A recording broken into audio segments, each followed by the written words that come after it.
शुक्लाम्बरधरं विष्णुं शशिवर्णं चतुर्भुजं प्रसन्नवदनं ध्यायेत् सर्वविघ्नोपशान्तये सरस्वती नमस्तुभ्यं वरदे कामरूपिणी विद्यारम्भं करिष्यामि सिद्धिर्भवतु मे सदा गुरुर्ब्रह्मा गुरुर्विष्णु गुरुर्देवो महेश्वरः गुरुः साक्षात् परब्रह्म तस्मै श्रीगुरवे नमः.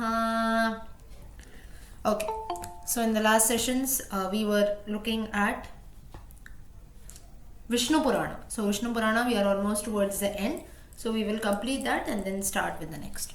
So Vishnu Purana, if you remember, Vishnu Purana is divided into 6 different parts. We have seen the first 5 parts. If there is anyone here, in case you have missed the previous sessions, please note the recordings of all the sessions till now has been updated. I think I have shared that playlist link also on the group. I will reshare it today again. So that in case anyone you have missed out, ensure that you listen to all the previous sessions. Otherwise, you cannot make out what happens in the next session. Okay. So especially in our Vishnu Purana, we are towards the last part. So if you want to know Vishnu Purana fully, the first 5 parts you have to listen. So for that, please listen to the previous recordings whenever you have time. Only then it will be beneficial. Secondly, even those who have attended all the classes, still, like, there are a lot of names and all that. So if you want to remember and know everything properly, it is essential that you refer to the recordings also. Okay, so before we start today, a few things I want to know from your side. Is there anyone, like, after the class or so, or maybe if you miss the class, do you listen to the recordings? And listening to the recordings, is it beneficial like it is there in the live class? Like, you can listen to it clearly, right? I just need a feedback on that. Yeah? Yes, Revati here. Yes, I listened to it. It's good. It's good, right? Okay. Means yes. You can understand, yes, right? Yes. Yeah. Okay. And I hope even the live class is the same thing now. Whatever it's in the live, that only I'm recording it. So, and also I hope, like, till now, whatever sessions we have, I think 4 or 5 weeks, I hope all of you have got up now. I understand the pace is very slow, but then still we have just on the second part of Vishnu Purana. But I hope till now all of you are enjoying the sessions and at the same time enjoying and also taking back something after every session. So I just want something from definitely, madam. We are taking back a lot. So that is important. Otherwise, you just come, listen something and go away. That is not needed. So I hope. Otherwise, then why I'm asking is, if you tell me something, then I can improve a bit on that. So I have a few things in mind, like I want to, whatever I speak in class, of course, you have the recording, you can hear that. But I am doing that actually. For each Purana, there are some important notes or something like that.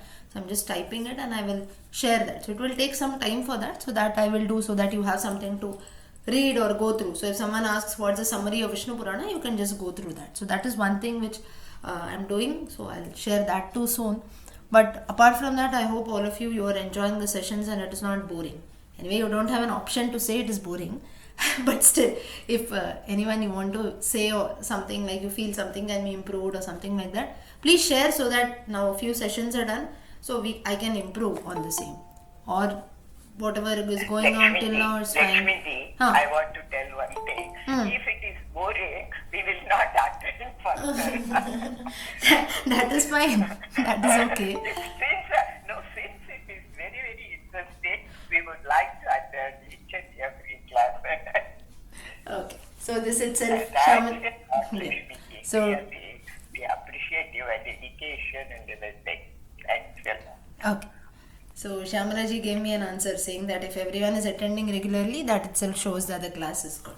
Okay. Okay. So before we proceed, we'll start now. So Vishnu Purana, we have seen the first 5 parts. In case anyone you have missed the previous sessions, please ensure that you listen to all the previous recordings so that you can make out. Now part 6, or you can say the last part of Vishnu Purana. Now part 5, if you remember, I'll just tell you in brief.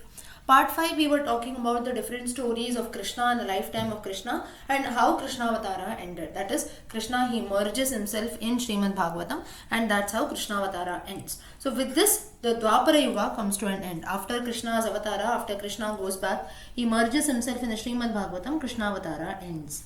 Now what after that? So Dwapara Yuga also ends and Krishna has also descended back. Next is Kali Yuga, the current Yuga in which all of us are living. Now that is described in the 6th part of Vishnu Purana. Now note one thing, that whenever we are reading any Purana, it can be even the Srimad Bhagavata Purana or Vishnu Purana, the description of Kali Yuga is always given in Bhavishya Kalaha, that is in future tense. Now for us, in today's context, it will not be future tense, it will be the recent past for us, like a few, not recent past exactly, you can say past, a few thousand years ago, or you can say a few hundred years ago. But when this Purana was told, now if you know, this Purana is a conversation between Parashara and Maitreya. So therefore in those times, till Dwapara Yuga, they knew, because they were currently in the Dwapara Yuga only. And then Krishnavatara had just taken place, or you can say it has just ended. So Kali Yuga is just about to start. So therefore they are addressing, or the description of Kali Yuga is all done in the future tense. But for us, note that, so therefore in the Puranas, because they have been written right before Kali Yuga, even while we chant also, all the description of Kali Yuga will be in Bhavishya Kalaha, that is future tense. Whereas for us, the description that we see, a few things are already done, few things are history today, and a few things still are about to happen, because just the 1/4, or you can say just a quarter, not exactly a quarter, still a part is, just a quarter of the Kali Yuga is done, or we are just nearing 1/4, you can say. So therefore not everything for us also, it is just in the recent past a few things have been done. So this, do not get confused. Why I am mentioning this, when we chant the original Sanskrit text, especially Vishnu Purana, Srimad Bhagavata Purana, if you chant that, you will note that there it has been mentioned, everything is mentioned in Bhavishya Kalaha, in future tense. But then for us, it is already done. So can we chant it this way? Yes, of course you can chant only in Bhavishya Kalaha. Though things have been done, we have to chant as per the original text only. So this is the reason why there it has been mentioned in future tense, because for them it was future.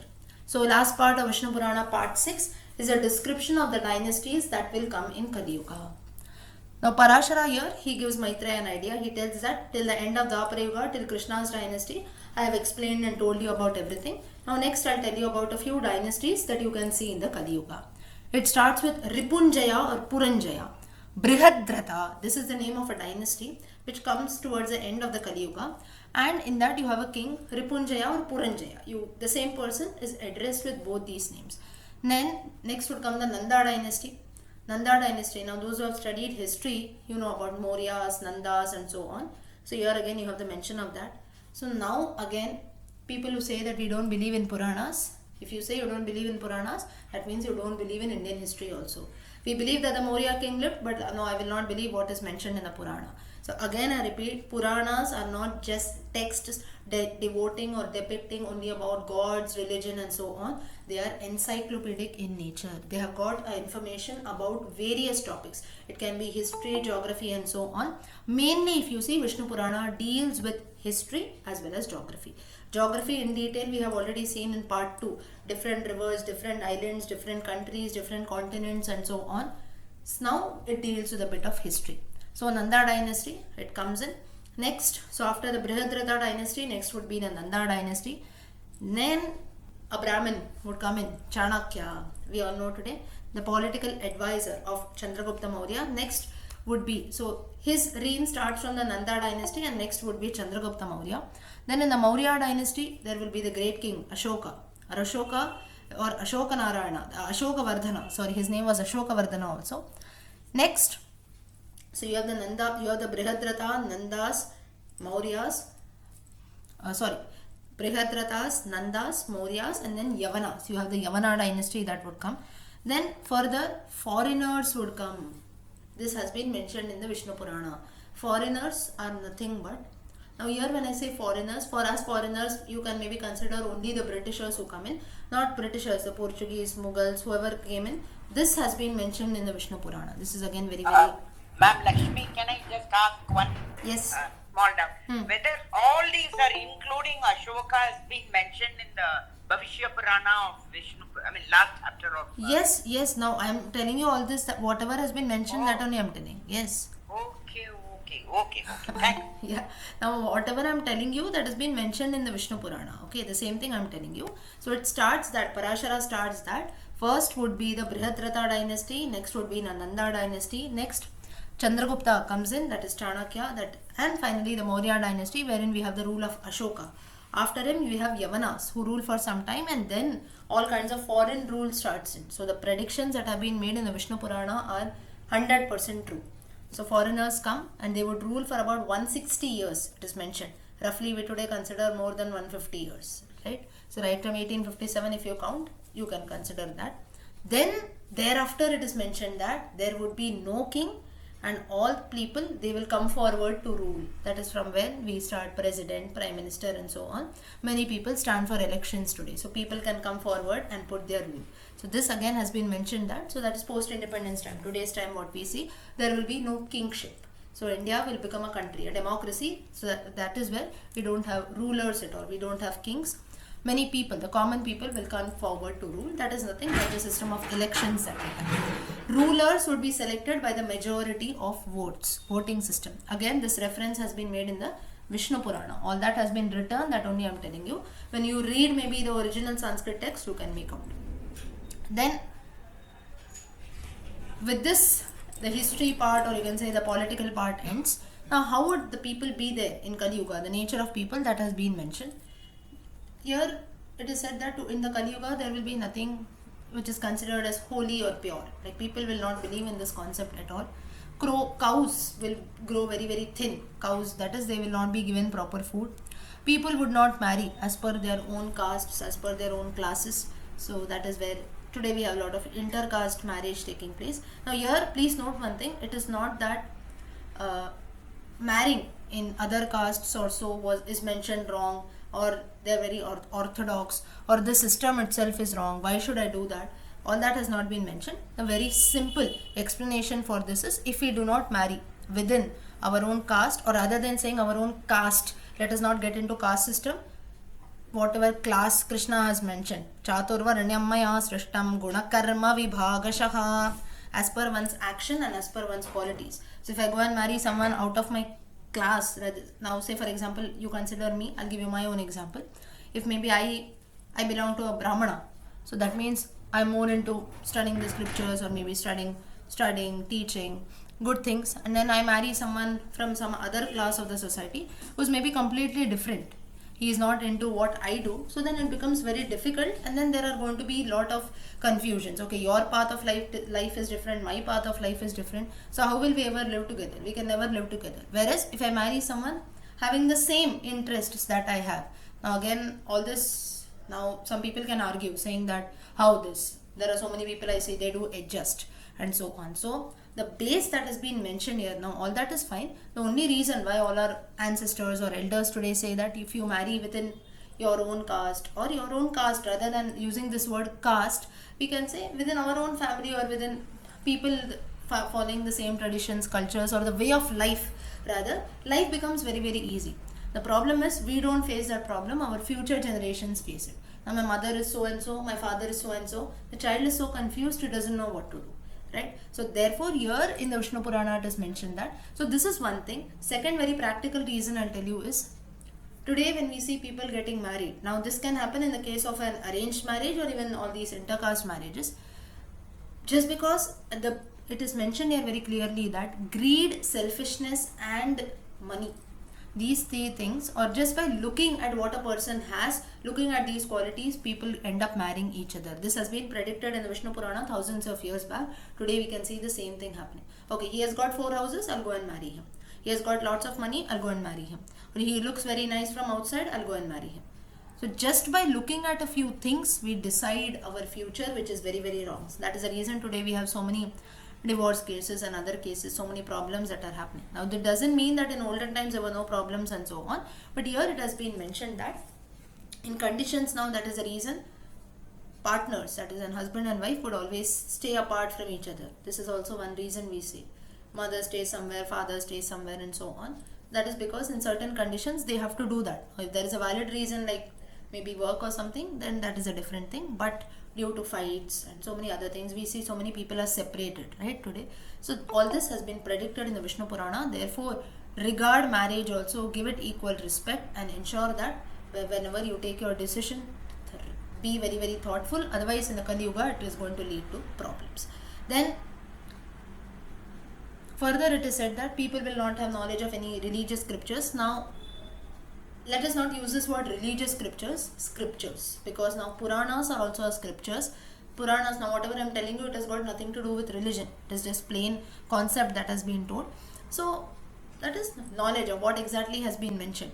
Now here, those who have studied the Puranas, or we have now those, all of us, if we are familiar with the Vishnu Purana, we will not go sit and argue saying that who has mentioned all this. You can see clear reference that is there. Now again, just because I am telling you, you need not go and you need not believe what I say. All of you, part 6 Vishnu Purana has got full description only about the kings of Kali Yuga, only about the predictions made in Kali Yuga.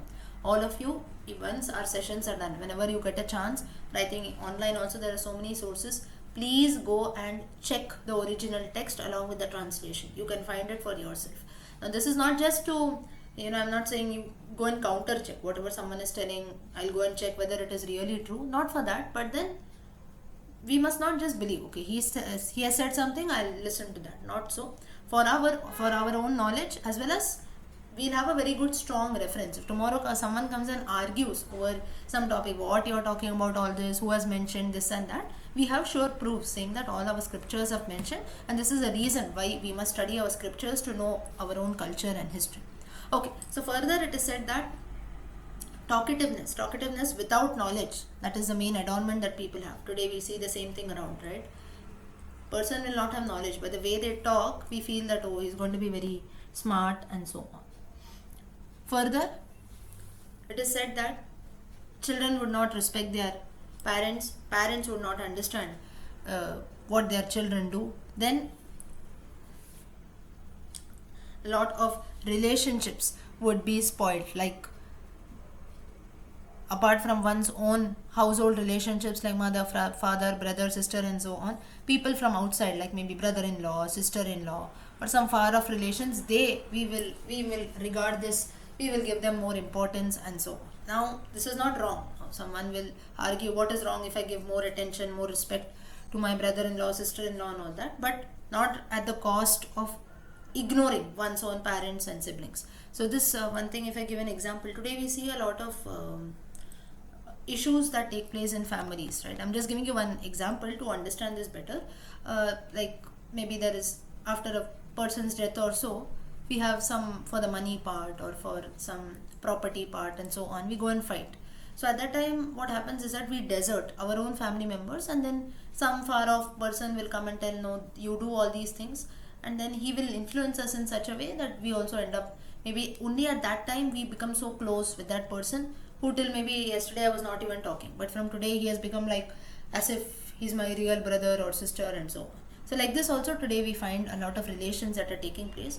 So this concept that has been told here is that to people or to relations, it can be our own relations or even friends, people with whom we do not know, we didn't know till yesterday, but suddenly from today that person has become very close to us. So such relations, it's not always that it will be dangerous, but it can be dangerous. Maybe they have approached you with some selfish approach, so be very careful regarding that. So all these predictions were made by Parashara.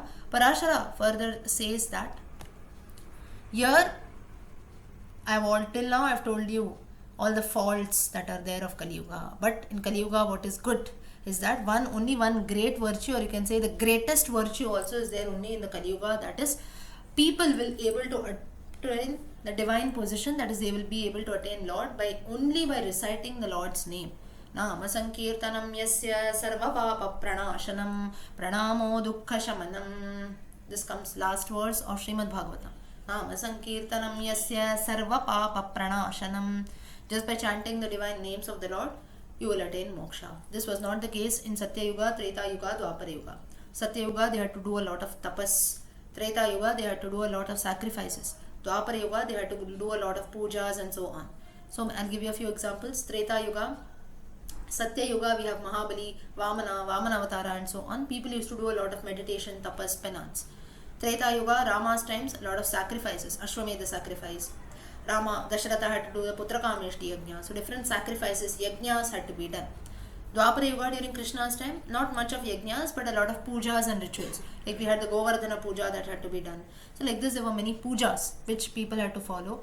in Kali Yuga. So you see in every yuga, starting Satya Yuga, meditation, highest level, you can say quite difficult. Next, little things become easy, sacrifices. Then third category, things become more easy, that is do a normal puja and so on. Kali Yuga, even that is not needed, you just merely chant the names of the Lord, that itself will give you moksha. And one more, not only chanting the names of the Lord, it is mentioned clearly that recitation of the Lord's name must be done, even if you do it with intention or even without intentionally, without having an intention, unconsciously also if you chant. Like we have the story of Ajamila, we have discussed earlier also. Ajamila, an evil man, he unconsciously called the names of the Lord because he had named his son as Narayana. Even that also the Lord considered as bhakti and gave him moksha.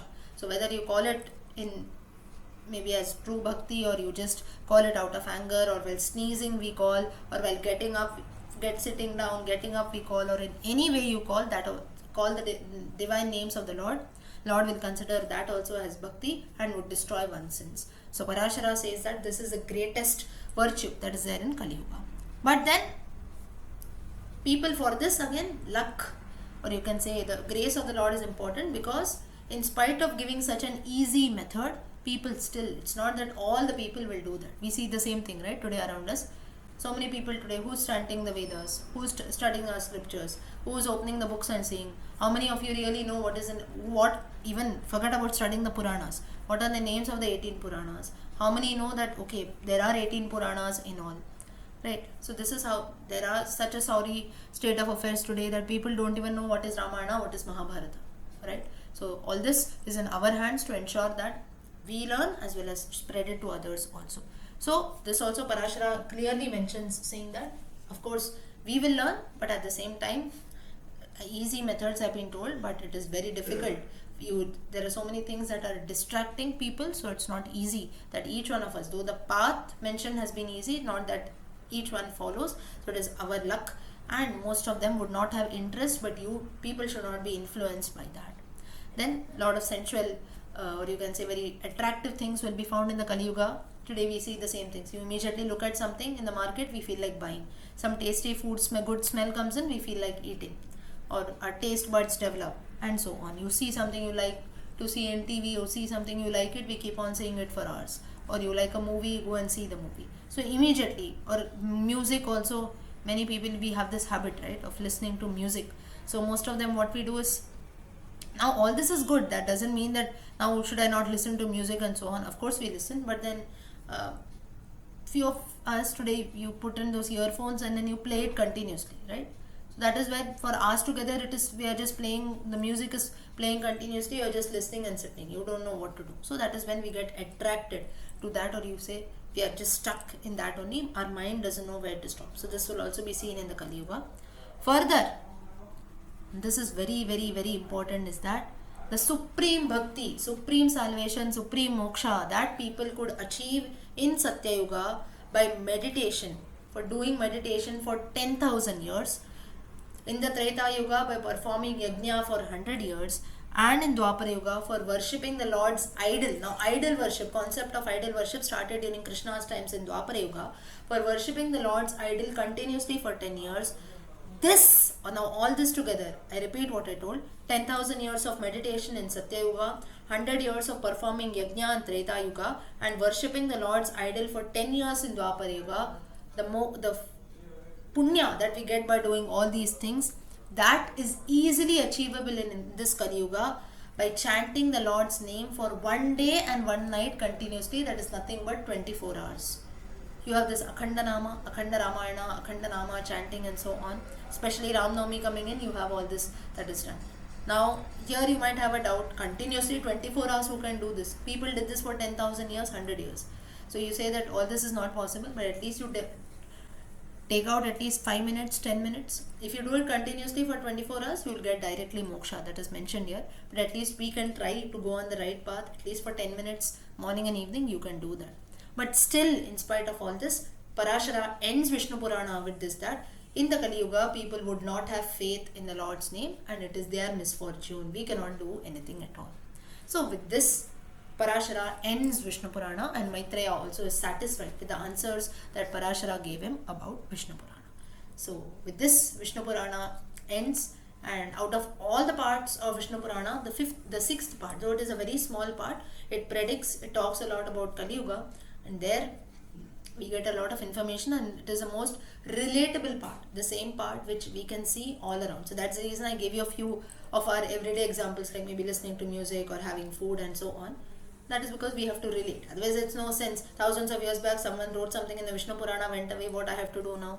That should not be the case. Everything that has been mentioned is in some reason. Even the predictions, how those sages were so knowledgeable that now we can also predict anything, right? Now, if I predict, no, tomorrow this and this will happen, there is no guarantee that my prediction will be true. But today we can say that the predictions have been true. Maybe 1000 years back I could not say that, but today whatever has been mentioned here, I have seen that in reality happening.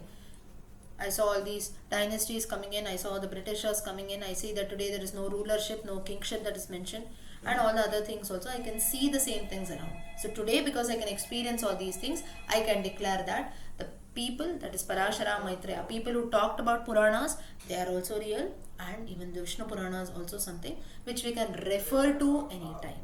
Now this statement, when can we make? When we have actually experienced something. So therefore now all of you also, but still again, in my case, why I can tell is this: I have opened the original text, I am reading from that and I am telling you. All of you also, that is the reason I am requesting that whenever you get a chance, just because now I am telling you, believe, that is one thing. But from our side, we must go and always see, so that we have a sense of satisfaction that wow, such knowledge is there in my country, and I am so proud to learn that something that happens yesterday, today I don't remember. But you see these people, thousands of years back, they have made predictions, and that in reality we have seen all that today. So just imagine the amount of knowledge that they have. Today we learn anything and we are so happy and we boast for the rest of our lives, right? So this is the amount of knowledge that all these people have, and with this we conclude with Vishnu Purana. Okay, so did everyone understand Vishnu Purana? In all, for the few sessions we have been talking only about that. Is it clear? Yes, Okay. Continue. Yes, sir. Yes. Okay. Start. Next. Now next we are going to see the Matsya Purana. Now Matsya Purana, let's start with Matsya Purana. Now let me tell you one thing. Matsya Purana, though among the Dashavataras, Matsya Avatara is the first Avatara, amongst the Puranas it is the 16th Purana. Now as per different references the number will differ, but mostly, in most of the references the number is 16, 16. Now Matsya Purana, though it deals about, or though it starts with Matsya Avatara, there are many other things also that have been mentioned here, and Matsya Purana is one of those Puranas wherein we get information about the other Puranas also. Slight descriptions have been mentioned about all the other 17 Puranas also. So Matsya Purana falls in that category. Now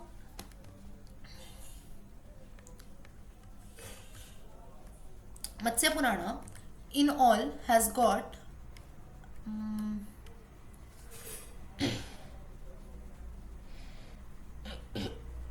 15,000 shlokas. The Matsya Purana, not very big, not very small. Amongst the Puranas, about 15,000 Puranas are there, and it is been divided into more than 200 chapters in all. Now with regards to the number of Matsya Purana, sometimes people say it is 14,000, 15,000. 15,000 is a rough figure that is there for Matsya Purana. Further, now all this you can, if you refer to different references, you will have different predictions that are made, but as far as I have come across, there are about, you can say, 14,000 mostly, but till 15 sometimes it goes about, and more than 200 to 300 chapters that are there. So that is the reason why for all these Puranas that are there, I am not giving you an exact figure, because there can be a few ups and downs that are there. Now just one thing, just out of suggestion I am telling you, because someone had asked on this class, what if we want to read the original Puranas, how can we start reading? Or what if I want to chant the original text, not only for Puranas, anything. So that's the reason I am just sharing what I do, or what we do, the same thing I am just sharing. Now it so happens that now all these Puranas, maybe now 1 hour Saturday and Sunday you come and attend. I am telling you these Puranas, you are attending, and then maybe throughout the week you are getting a lot of information, you are noting down something, or maybe you listen to the audio, whatever it is. But you feel that with regards to the Ramayana, Mahabharata, Puranas, or whatever it is, I want to read the original script. So how can I read that? So now in most of our houses now, the few people, you have the Gita Press edition, or even online also you have a lot of books. All that I have purchased and kept. It is nicely shining in my cupboard. But I never feel like opening it. I never feel like opening and reading it. Or just by looking at its size only, I keep it inside. This thing can happen, right? Now, what we as a family do, I'm just sharing that. Now, of course, we also did not start this, but we started this during the lockdown time. Now, after today also, we'll be doing it at 10 o'clock. Now, 10 o'clock is because this class ends at 10 o'clock. Most of the days, because I have some class, it ends at 10 o'clock. So, 10 o'clock, what we do is, we as a family, myself, my father and mother, my brother, he was there, he's in a PG now, so he's not staying now with us together. But the three of us, what we do is, now we are currently doing the Ramayana, we are in the Ayodhya Kanda. We take the original Ramayana script, we have the Gita Press version of the Ramayana. So you have the Ramayana shlokas in Sanskrit and its meaning in English.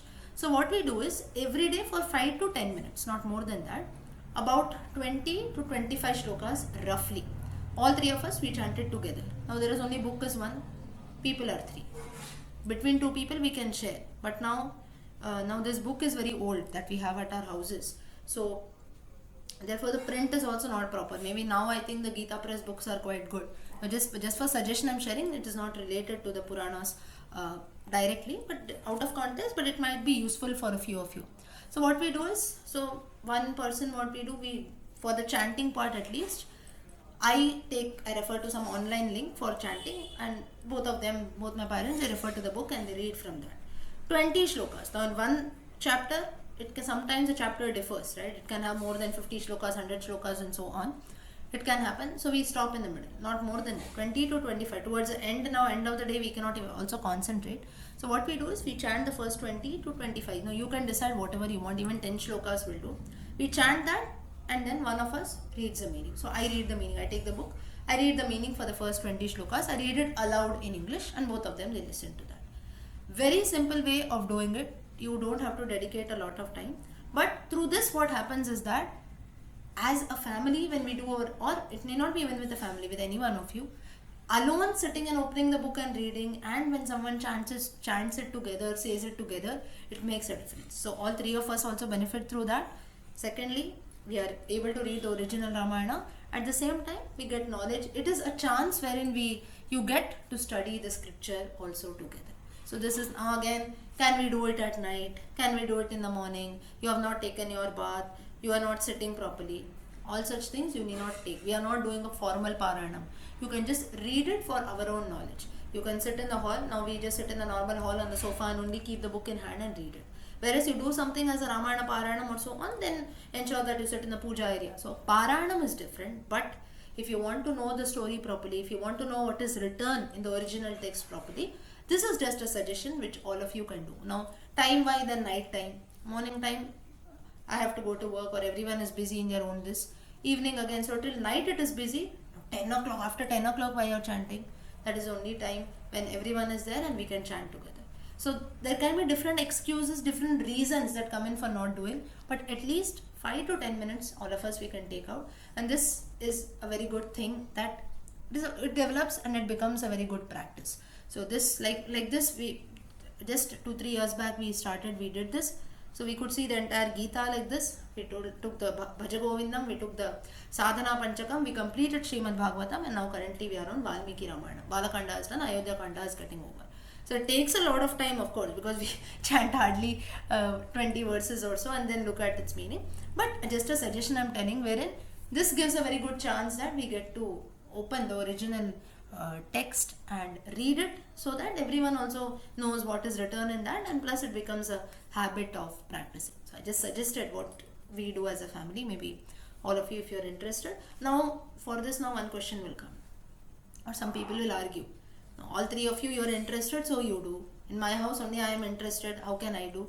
You yourself can sit alone and do. I understand that it is a bit demotivating to sit alone and do, but at least you can try. If someone is interested, you can just try saying that, why not all of us also 10 shlokas we can read, or you can tell them, I'll read 10 shlokas, maybe you can listen to the story. stories are very, very interesting. People, even those who don't believe very like what Ramayana, what drama, story, devotion, this and that, God and all you're saying, there is so much of information that is being told. Many times it happens that, I'm telling out of my personal experience, when we read the English meaning, there are so many names that are given that we feel boring to even chant all those names, and so much of information is given there.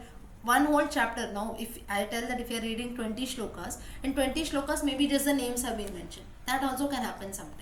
So then there's so much of information, it takes a lot of time to digest all that. So it's very interesting when you read that. Of course, this is for those who are interested. So in your family also, you can tell, if someone is interested, if they don't want to chant the shlokas, you can tell them, I will chant the shlokas, I'll chant the first 5-10 shlokas, and you can read it. Now for this again, some people will be afraid, I don't know the chanting. Even we have also not learned the chanting. So we chant very, very slowly. Only then we can make out. Chanting should be very slow. Otherwise mistakes will come in. You can go very slow. So slowly only we also join the words and only chant, because we are opening the book for the first time. Yes, of course, alone you can start, but then sometimes people find out, why should I start alone? This can also be one reason. But alone at any time of the day. Now in our case, I just told night time because everyone is there, so that is a time that is suitable for us. But if you are all alone, you can also start this. It is a very good suggestion. And then not much time, but at the same time, if we keep this habit, it is a good chance to read the Ramayana, and plus we can read what has been mentioned in the original scriptures. Yeah, okay, come back. Vijay, do you want to say something? No, you're on unmuted. So this is just one suggestion that I gave you. I just remembered when we were reading all this, the original Puranas, and so much has been mentioned. So whoever is interested, you can do it. Okay, now next we must start with Matsya Purana. So Matsya Purana, in all 14,000 verses that are there. Now Matsya is a fish, and it is named so because now Matsya Purana is named because it was first recited. This Matsya Purana, it is said that it has been recited by Lord Vishnu himself. And Vedavyasa, he has did a lot for the contribution of Matsya Purana, also for all the other Puranas. Now we have already seen in the Brahma Purana the background of all the Puranas. There was a forest, Naimisharanya, there sacrifice had been organized, and there the sage Romaharshana, he is telling all the 18 Puranas to the sages. So out of that, the third Purana which we are going to see is Matsya Purana. Now Matsya Purana was told by Vishnu to Manu, just as we just ended the Vishnu Purana with Maitreya and Parashara. The conversation in the Matsya Purana takes place between Lord Vishnu to Manu. So again, one of the very, very important, all Puranas are important, but one of those important Puranas, because here Lord Vishnu himself has told this to Manu. So he tells that, Vishnu tells Manu that now be prepared. I am going to tell you about Matsya Purana. It contains a lot of information. You should be able to digest whatever I tell. Now in those times what used to happen is that, now today also if I give you my example, now I am telling you about the Puranas. And all of you now, I expect 30 people in all are there roughly. I expect that each and every word that I speak you must understand. Now in between, now maybe I told you something out of context, or now I am explaining you in detail. All such things used to not be done in those times. Directly they will speak point to point, right? And then the listener in one go, he should be able to understand. So this, like in those times, people, when the same thing, even if you remember the Mahabharata reference, Vedavyasa had put this condition to Ganesha, that whatever I say, each and every word you should understand and write. Without understanding, without making out anything, if you write, then it will not be good. But this is one thing that he had told. And Ganesha also very smartly, what he did was, he had also made a condition that you should not stop in the middle, otherwise I will stop writing. Continuously you should speak. Your condition is accepted by me, but you have to also accept my condition. So in those times when now writing, if someone is dictating something, writing is easy. But then Vedavyasa had given a condition. You should understand and write. Not just by merely you listen and copy something, no. And similarly, Ganesha also had given a condition that you should speak continuously. Now in between Vedavyasa, now you look at Mahabharata, more than 100,000 verses.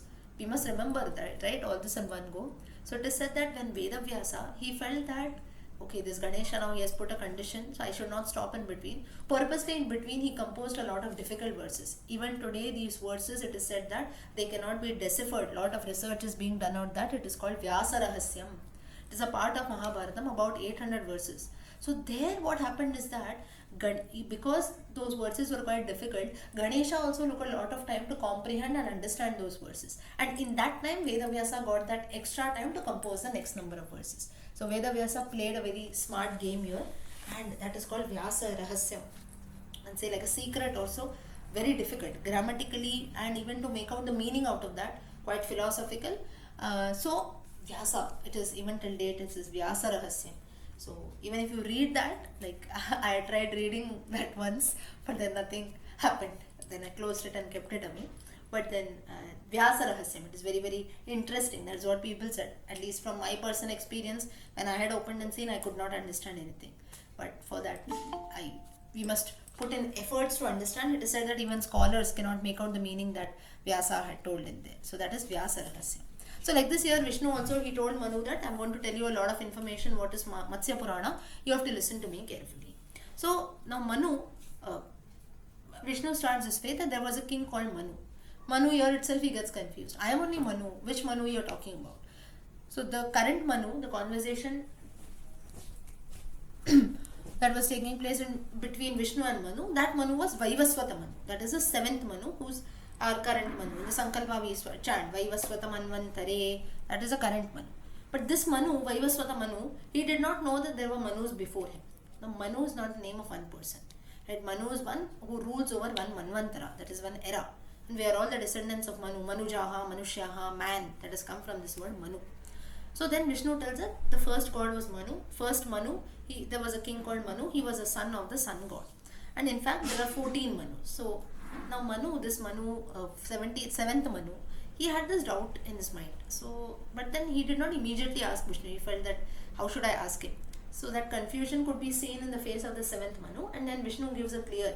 And this confusion would have come in the minds of all of us also, if we did not know that there are 14 different Manus. We'll also feel, oh, this conversation is between Vishnu and Manu, then why is Vishnu starting, there was a king called Manu, right? So, like this, then Vishnu immediately tells in the next line that there are 14 Manus in all. The Manu that I am talking about here is the 7th Manu, that is you. And he was a son of this god Vivaswan. Then it is so happened that when this Manu was about to retire to the forest, he hands over his kingdom to his son Ikshvaku. Ikshvaku, the ancestor of Lord Rama. And that's from when Brahma comes there and he tells Manu that you ask me what one boon that you want. So this Manu, he replied that 7th Manu, Vaivaswata Manu, he replied that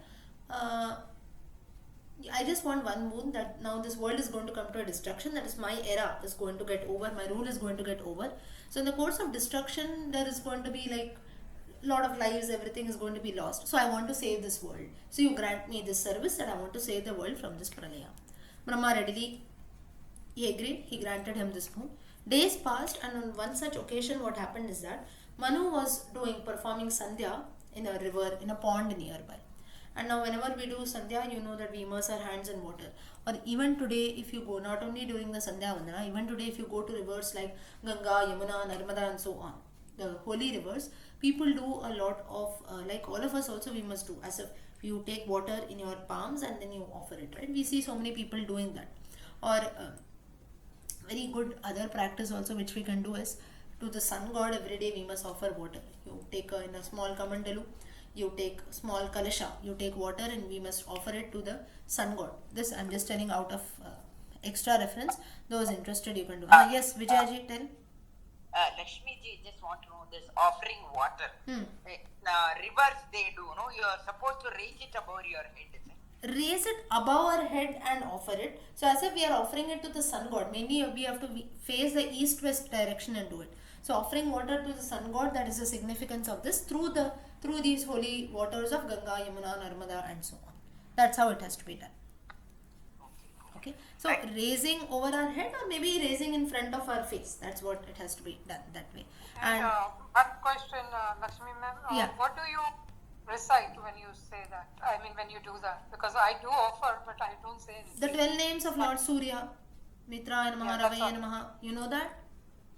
No, I don't. No, You okay. can So send me. Yasmin ji, you can just send me a message. I will tell you the names. But if you want now, if you cannot note it down, you can just listen.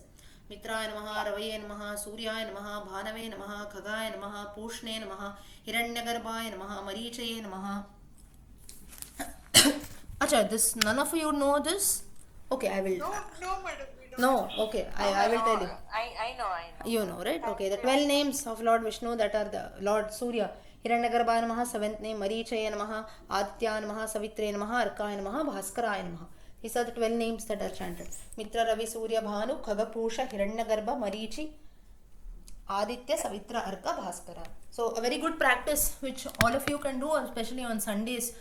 You can do this. Now, what you can do is in a small kalasha, in a small pot, you can take. Yes. Just I want to know, there are other 12 names of this Adityas, no Suryas, like Dada Aditya. I mean, Now they are all names of Adityas. Now what we have to chant is Surya Aditya. Now that is also different, but these 12 Adityas are like the 11 Rudras that we have. So they are like demigods. They are not directly referred to Lord Surya. Okay. Okay. Acha, most of you don't know. I will share it on the group then. But a very good practice, again, not mentioned in the Puranas directly, but a very good practice to offer water to the sun god. Now it depends on where we live. Now if you say I live in a flat also, you can offer it even from your flat, on whichever floor you live. If you live in individual houses, you can do that. Or from up and all, now if you cannot offer water and such things are there, you can come on the floor and offer, come down on the ground and offer, go to the terrace and offer. Now again, when we say water, it need not be lot of water that we take. Half kalasha also, even with that also we can offer. So you just, yeah. One first is water to Tulasi plant.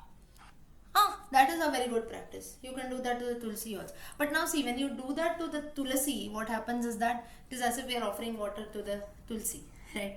So that is one thing that we do. But of course, if you say wastage of water and all that, you can do that to the tulsi also. But usually what is done is little water we offer always to the sun god. It should fall on the floor. So some people, what they do is on the roadside you have those trees or something, right? Any random tree, not the tulsi plant. So that also we can offer, or like Vijayaji suggested, you can do it to the tulsi plant also we have.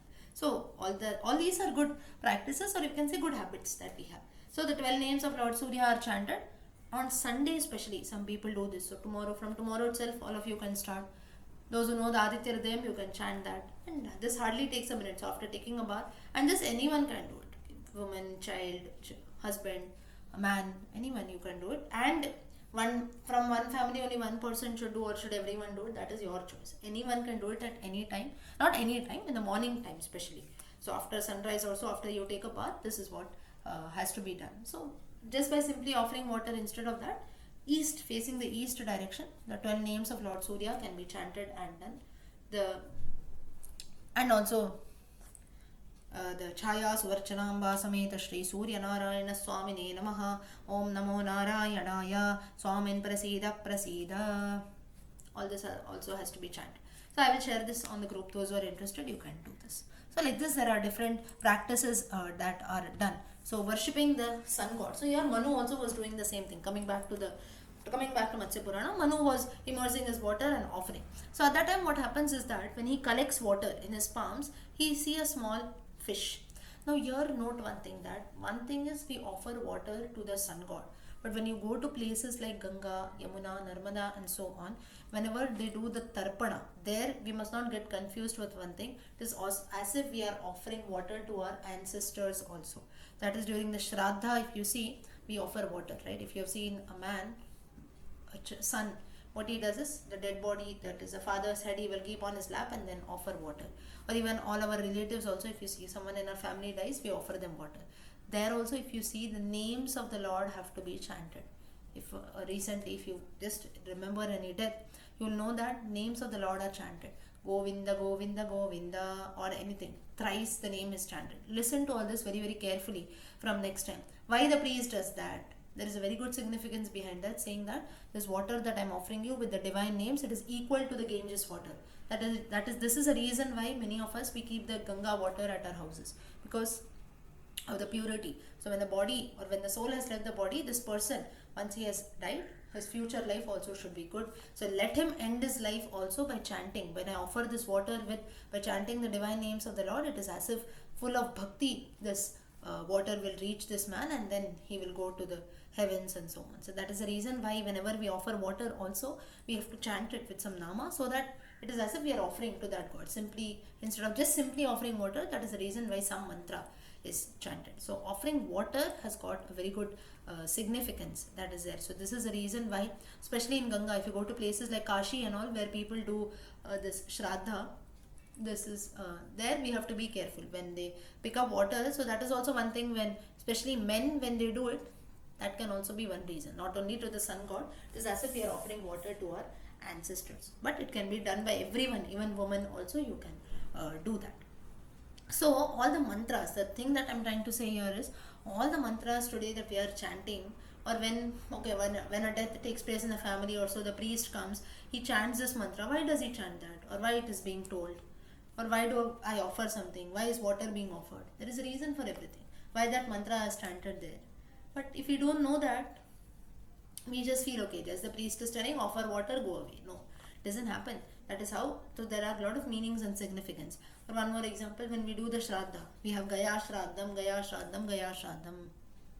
He tells it, chants that thrice. That means, though it is said that if you do the Shraddha in Gaya, today's Bihar, it is very, very auspicious. But all of us, we cannot go to Gaya. At least once in a lifetime, we must go and do the Shraddha. But every year we must do it at our houses. Every time we cannot go to Gaya. But even the Shraddha that is done today at your house, the phala should be equal to the Shraddha that you do in Gaya. That is the reason why it is chanted. All this we don't know. Gaya, Gaya, Gaya. We just keep sitting and chanting. So the thing what I'm telling is, whatever we do, if we do it with meaning, there is a reason for everything. Nothing is simply the priest comes, stand something, go, I will repeat and go. Have to go to the office, you finish something fast, let me leave. This should not be done. There is very good significance, very good practical meaning also behind everything. All this we can make out only when we know things properly. So knowledge is very, very important. Okay, now coming back. So today we are just talking on many things. I am talking. Okay, so this Manu was doing oblations. He kept water, and finally he saw a small fish. So when he was pouring water like this, he found a small fish in his hand. Now he felt that, no, I don't want to kill this fish. So what he did is, he had a kamandal, a small kalasha with him, and in this water pot he placed this fish. But now this fish started to grow, and within a day it was almost, now the length also has been mentioned. Here it is mentioned that the fish that was there, it grew 16 fingers in length. Now you imagine 16 fingers, any finger you consider, index finger is what we consider. Now for anything that happens, if you see, now usually if someone tells us to measure something, we say, no, it was this height long, right? And when we say this height long, we always point it towards our, now if a small worm or something comes, how will you show? Okay, this device, now I don't have a video. Okay, I'll show it tomorrow. How it happens. So whenever we have to point or we measure something, or an insect comes, we tell, no, this was this long, right? We show our palm there. We show, not our palm, we show our index finger there. We point there and show this much, just little we say. So that is always, we use our index finger for measuring something. Same reference has been told that within a day, the fish grew 16 fingers in length within one day. It could not fit in the kamandalu anymore. Next, save me, told the king Manu, that this water pot is too small for you, too small for me, you put me in a big container. Then he bought a big jar, but again it continued to grow, and within a day it was 3 hands in length. 3 hands. Now you imagine hands. It was fingers, now next it has become hands. Again it shouts, save me, save me. Next what he does is, he puts the fish inside a well. Well too became small, then he put it inside a pond. Pond too was small. Then he removed and put it in the holy river Ganga. But even the Ganga river also seemed small for the fish. Finally Manu went and put the fish inside the ocean. The fish grew so much that it seemed as if it occupied the entire ocean. Manu was shocked. He immediately went to the fish and said, who are you? Are you some devil? Are you some Rakshasa? What are you doing here? You are not a normal fish. Please reveal your true form. I don't think. But now if you see, look at the positivity. Or this is one thing which we have to learn from Manu. He asks that, are you a demon? Are you a Rakshasa? Who are you? Are you some god? And so on. He asks all this. Towards the end he says, no, I don't think you are a demon. Perhaps he only could make the prediction that you are maybe Lord Vishnu himself who has come here. Now how did Manu get this thought? Was because he was a devotee of Lord Vishnu. He had read many stories about Lord Vishnu. He knew about the Leelas of Lord Vishnu. So rather than looking at the no, you are surely a demon only, he looked at the good side of it and regarded that no, you are not a demon, you are maybe Lord Vishnu.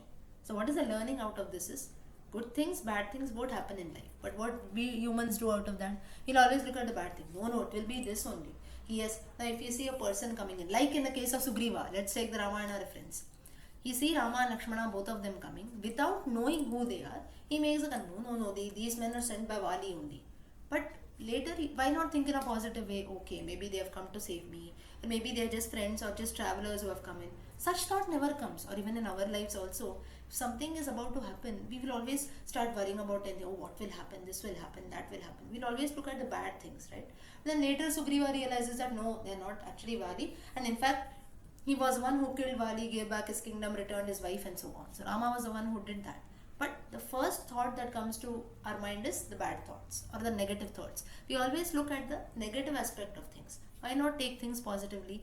This is a great learning that Manu tries to show here, that you can be a demon. Now, if such things are happening, suddenly you're getting transferred into a sea, ocean, well, your size is increasing, you can also be a demon.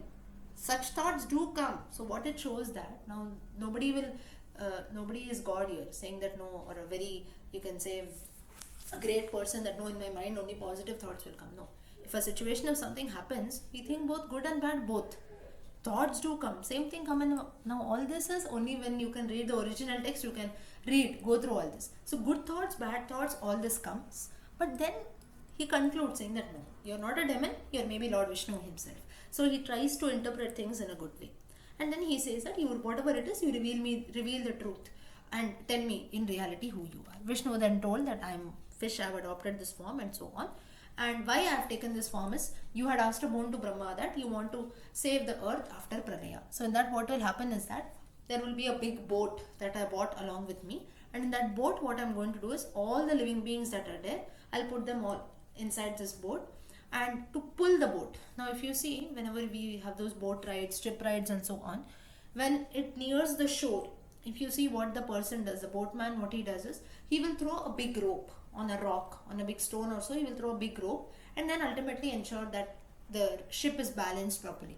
Now today we have a lot of this battery, electric ships and all that, but still when it tries to reach the shore, to ensure that the ship does not bang the rock, bang the stone or the shore, a rope is thrown, right? Now those who have done some boat ride or something, you will know. Next time you can go and see. So then at that time, a proper balance is maintained and the ship and boat, they stop properly.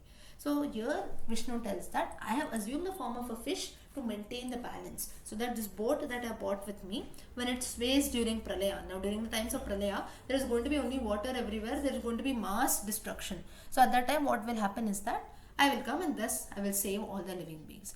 And so you can tie me to my fish's horn, he says. Now what is the horn? Horn is you can say the mouth of the fish. So there he says you can tie the rope that is there, and then you can tie the boat to that and sway. So I will ensure, so I will be like the driver of the boat. And also when it enters the sea, when it is near the sea, I will ensure that the ship is balanced properly, all the people are landed safely. And after the Pralaya is over, when the creation starts, I will again ensure that all the living beings are safe. Saying so, Vishnu goes away, he disappears, and for 100 years later, there is only drought situation everywhere. Then only Pralaya comes in. So now, whenever destruction, Pralaya is nothing but destruction. So it doesn't happen that, okay, today life is going about, tomorrow everything is gone. It's not going to happen like that. Slowly, it's a process that takes place. There'll be a lot of famine, there'll be a lot of drought situations and so on. People will start dying, there'll be starvation. So all such things will slowly happen. Then only Pralaya takes place. So one by one things start getting destroyed and deteriorated. Then finally the world ends. So nothing is magic that takes place. Today is there, tomorrow will vanish. It's not like that. It's a process that takes place. Here it is mentioned that it was a 100-year process. Vishnu tells all this to Manu and he disappears. After 100 years, during the times of Pralaya, he returns back. So all that we will see. We will look at Krishna Avatara. We look at Matsya Avatara tomorrow. So with this we will conclude for today. Namaste everyone, Hari Om. We'll start. Om Shuklam Bharadharam Vishnum Shashivarnam Chaturbhujam Prasannavadanam Dhyayet Sarva Vignopashantaye Saraswati Namastubhyam Varade Kamarupini Vidyarambam Karishyami Siddhar Bhavatu Me Sada Gurur Brahma Gurur Vishnu Gurur Devo Maheshwaraha Gurus Sakshat Parabrahma Tasmai Shri Gurave Namaha. Okay. So in the previous session we started with Matsya Purana. We have to continue. So we have just started with Matsya Purana. Ma'am, Yes. excuse me, ma'am. Ma'am, I just have a small doubt, ma'am. In these 4 yugas, Satya Yuga, Treta Yuga, Dwapar Yuga, and Kali Yuga, why the Dwapar Yuga is coming after Treta Yuga? According to the chronological in Sanskrit, Dvitiya is second and Tritiya is third. No, so why Tritiya Yuga is first and Dvitiya is third? But Dwapara and Dvitiya, Tritiya and Treta have got nothing to do. Dwapara has got nothing to do with Dvitiya, and Tritiya has got nothing to do with Treta. Though it seems to be similar, only phonetically the sound is similar. Otherwise, there is no resemblance. So therefore, that has got nothing to do with the yugas. Oh, Okay? thank you. Yeah. Yeah. Okay, we'll continue. Thank you. Yeah. So Matsya Purana, we saw that Manu, Lord Vishnu himself, told that I'll be born as a fish, and then further I'll try to save this world. So that, and saying so, he leaves the earth and goes back.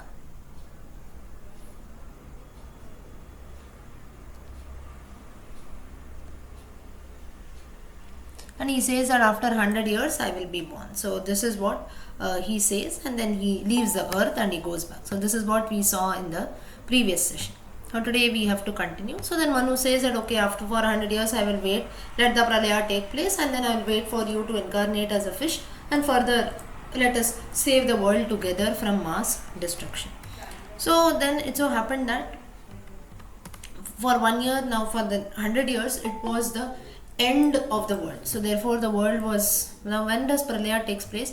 Pralaya takes place at the end of every Kali Yuga. So it is not that the current Kali Yuga is not the first Kali Yuga. There have been many Kali Yugas. So after this Kali Yuga, again Satya Yuga is going to come. So therefore Kali Yuga means towards that is when the world is going to end. So there will be mass destruction, or slowly, as I told you in the previous session too, that it will not be like magic. Okay, today everything is existing, tomorrow everything is just going to vanish and disappear. It doesn't happen that way. Initially, slowly, one by one, everything starts getting destroyed, and that's how ultimately the entire world is into destruction. So like this, for the next 100 years, people started dying. There was a lot of drought conditions, famine conditions, a lot of natural disasters hitting, and so on. Further, we see that then finally, when the pralaya was about to start, that is when the world was about to disappear, Vishnu came in the form of a fish. And then what he did is Manu, now he had made a big boat. If you remember, I told you Vishnu had got a big boat. Manu collected all the living beings, told them all to get inside this boat, and with the help of the fish, who was actually Vishnu, he gave them, he brought all of them safely to the shore, and that's how they have been rescued. Now while the boat was being dragged, now it takes a lot of time to drag the boat, right? So Manu, he asked several questions to Vishnu, who was in the form of a fish, and the answers that Vishnu provides for these questions asked by Manu, that is only the Matsya Purana. So Matsya Purana is a conversation that takes place between Manu and Vishnu in the form of a fish, that is in the form of Matsya. Now further, first, there is a lot of discussion that takes place between both of them about creation. Now, if you see in most of the Puranas, the story starts with how the world was created. So, mostly now, if you see that till now we have seen the Brahma Purana and the Vishnu Purana. So, there also, if you see, the initial chapters always start with creation. So, now you will have a doubt saying that why I should always study about the same thing again and again. In the Brahma Purana also I saw the same thing. Vishnu Purana also same discussion. Why again in the Matsya Purana? Now remember that not all the people will study all the 18 Puranas. Someone will tell, no, I will study only the Matsya Purana. So then that person will not know, because we are looking at all the 18 Puranas and we have seen 2 more Puranas before this. We know that okay, something about creation has been mentioned in the Purana, in the other Puranas also. But for someone who's maybe opening Matsya Purana for the first time, he will not know that this has been discussed in the other Puranas also. So therefore, each Purana is self-explanatory. So that is the reason why a few topics are repeated and discussed again. That 2 topics like creation and so on, they are repeatedly discussed in most of the Puranas. So firstly, the discussion starts with creation of this world. So it is said that Vishnu removed the darkness, and that's how with the help of Brahma, Vishnu and Shiva, the creation starts. Next, now first object that appeared was water. It is said that Vishnu slept on this water. Now Nara means water and Ayana means resting place. So together when it comes, now Nara or Nara, some people also pronounce it as Nara. So one who is resting or one who is sleeping on water, that's how ultimately Vishnu got the name of Narayana. Naraha yasya ayanam saha Narayanaha. Then further there appeared a huge egg. Then egg, inside that egg it is said that Brahma grew from the navel of Vishnu. Then further Brahma, he stayed inside that egg and finally he came out.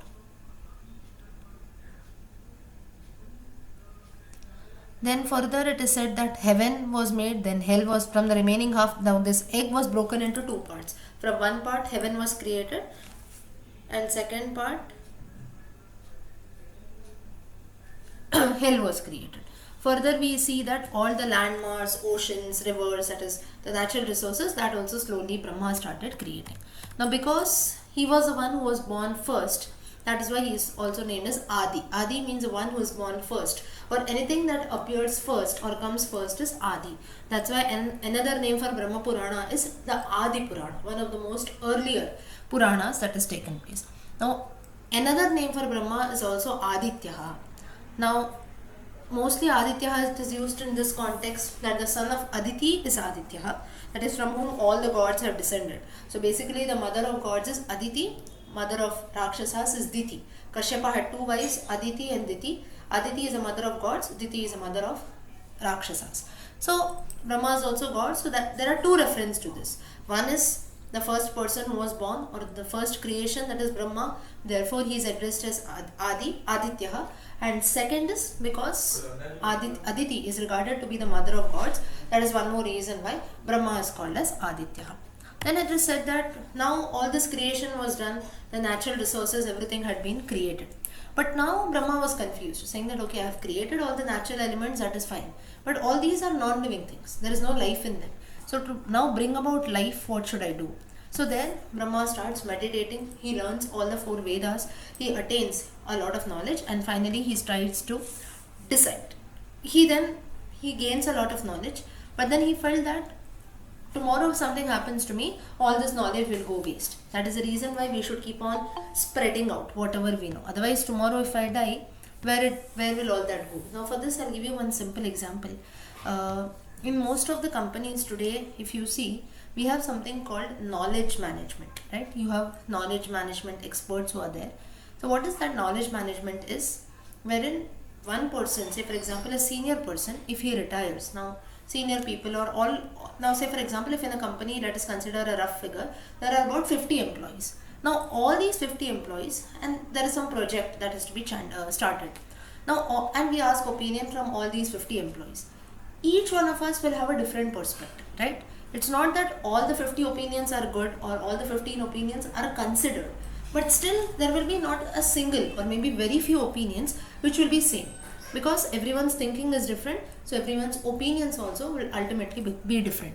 So out of this, a few suggestions, if you see a few people that give suggestions, now most of the time their suggestions, their opinions are always good and they are always considered, right? So the knowledge that these people have, once that person leaves the organization, he takes his knowledge also along with him. So we will now never have that person as a guide. He will never be present to give his opinions, to share his suggestions and so on. So, but still we need that knowledge. Though the person is no longer physically present with us, we still need the knowledge, we still need his guidance. So in this case what is done is, all that knowledge is collected. So that collection is something, but we have so many knowledge management systems that are there. Same thing Brahma thought in those times, wherein he felt that I have gained knowledge that is there.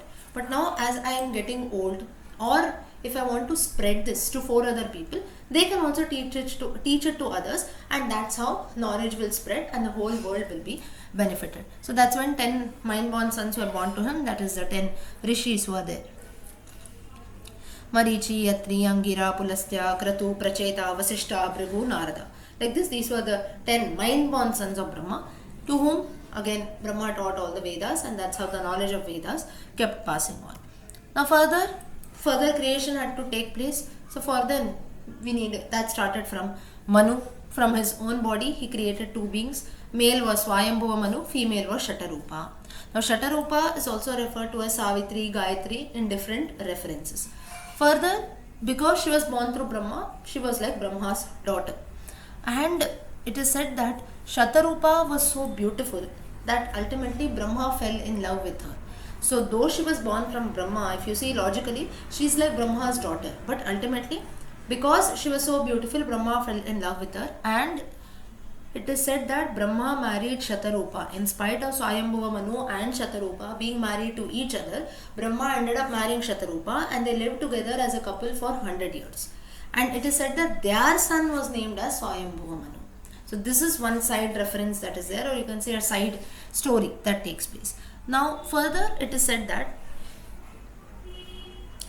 now here if you see there is a very is an interesting part to us. Now Shatarupa initially, that is before she got married to Brahma, it is said that Brahma, he had only one face then. So he looked at her with that one face.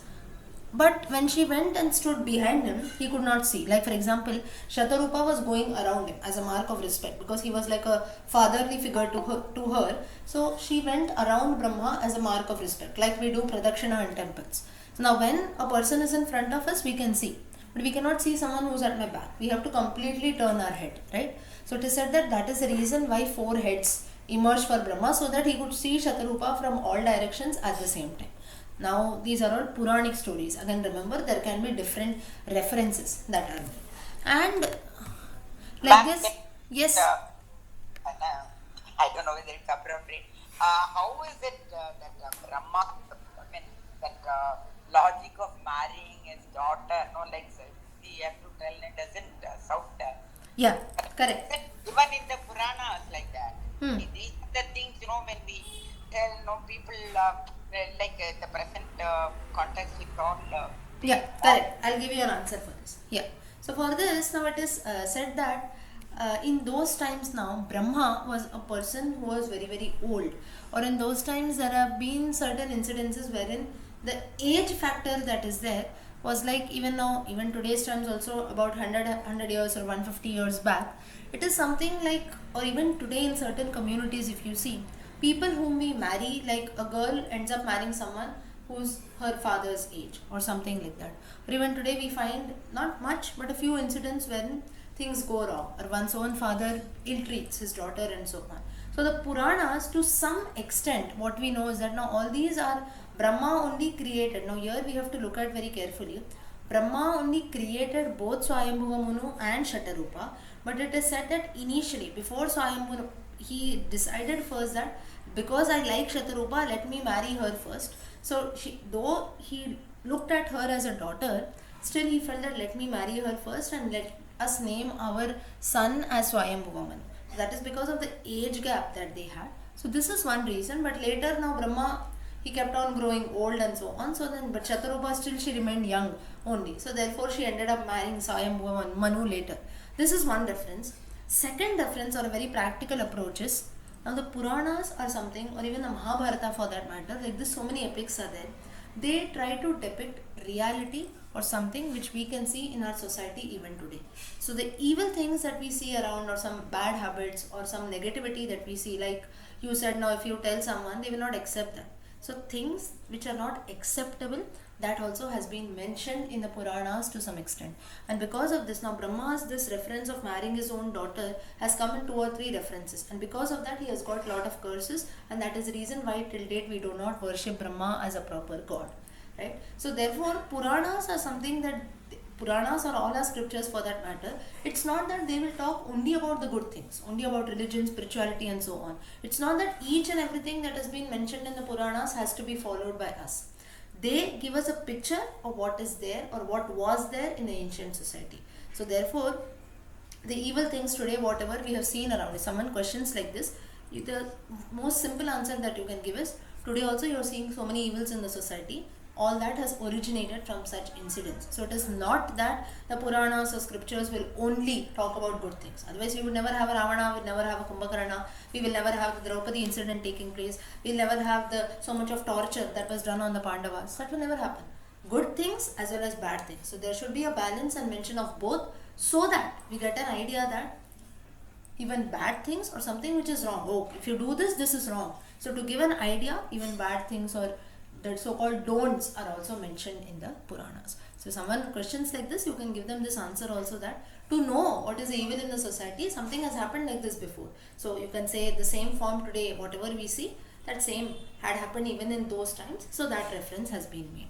So through such incidents, what we try to see is, today what we see around in the world is nothing new. It is the same thing that has taken place all these years before. Same version of that is carried forward even today. Okay. First, okay, we'll continue. I hope Vijayaji, you got your answer. Yeah. Yes, thank you. Yeah. Okay. Now further, this is what happened. Now further it is said that Brahma, he created. Now remember that this story that has been told wherein Brahma married Shatarupa, this reference we find only in the Matsya Purana, not anywhere else. In all the other Puranas like the Brahma Purana, Vishnu Purana and so on, or even in the Srimad Bhagavata, Shatarupa marries Manu, that's it. We don't have a reference of Brahma marrying Shatarupa. It has been mentioned only in the Matsya Purana. Now therefore it has been mentioned that this story was told by Vishnu to Vaivasvata Manu, that's it. There is no other conversation here. Further, Vaivasvata Manu, he continues that Brahma created the 4 Sanat Kumaras. Then he also asked the help of Shiva in creation. But then it happened that when Shiva started creating, so it is like Brahma got a helping hand in the form of Shiva, that why only Brahma should take up the responsibility of creation all alone. Shiva said that let me also help you. But then Shiva was, his powers or his meditation powers, the tapas is so pure or so powerful that the creation that he made, even they also were like gods only. They became immortal beings. Brahma said that no, you cannot create immortal beings. If they don't die, then our population of gods will increase. We want mortals only. We want creation to take place continuously. We want people to be born, at the same time people should die also. This only birth is taking place, only creation is taking place. How will the earth sustain them? This will not work. But then Shiva had such divine powers that he ended up creating only immortals. So therefore Shiva was told, no please, you stop from creation, I will only take care all alone, you can do some other thing. So that's how Shiva, he had started, he wanted to help Brahma, but then he ended up not doing that at all. Further, Swayambhuva Manu, he did very difficult tapas and he obtained another wife called Anati. And in other Puranas, now here again this reference is mentioned that, now because here if you see, in the Matsya Purana it is mentioned that Brahma married Shatarupa and Swayambhuva Manu married a wife called Anati. So here we don't have the reference that Shatarupa married Swayambhuva Manu. This reference is not there in the Matsya Purana. Therefore, as per the Matsya Purana, everything is right. We cannot argue. Brahma married Shatarupa, so their son was Swayambhuva Manu, who married Anati. So as per the Matsya Purana, this is a reference that we get. There is no relationship between Swayambhuva Manu and Shatarupa as husband and wife. Therefore, as per Matsya Purana, this is logical.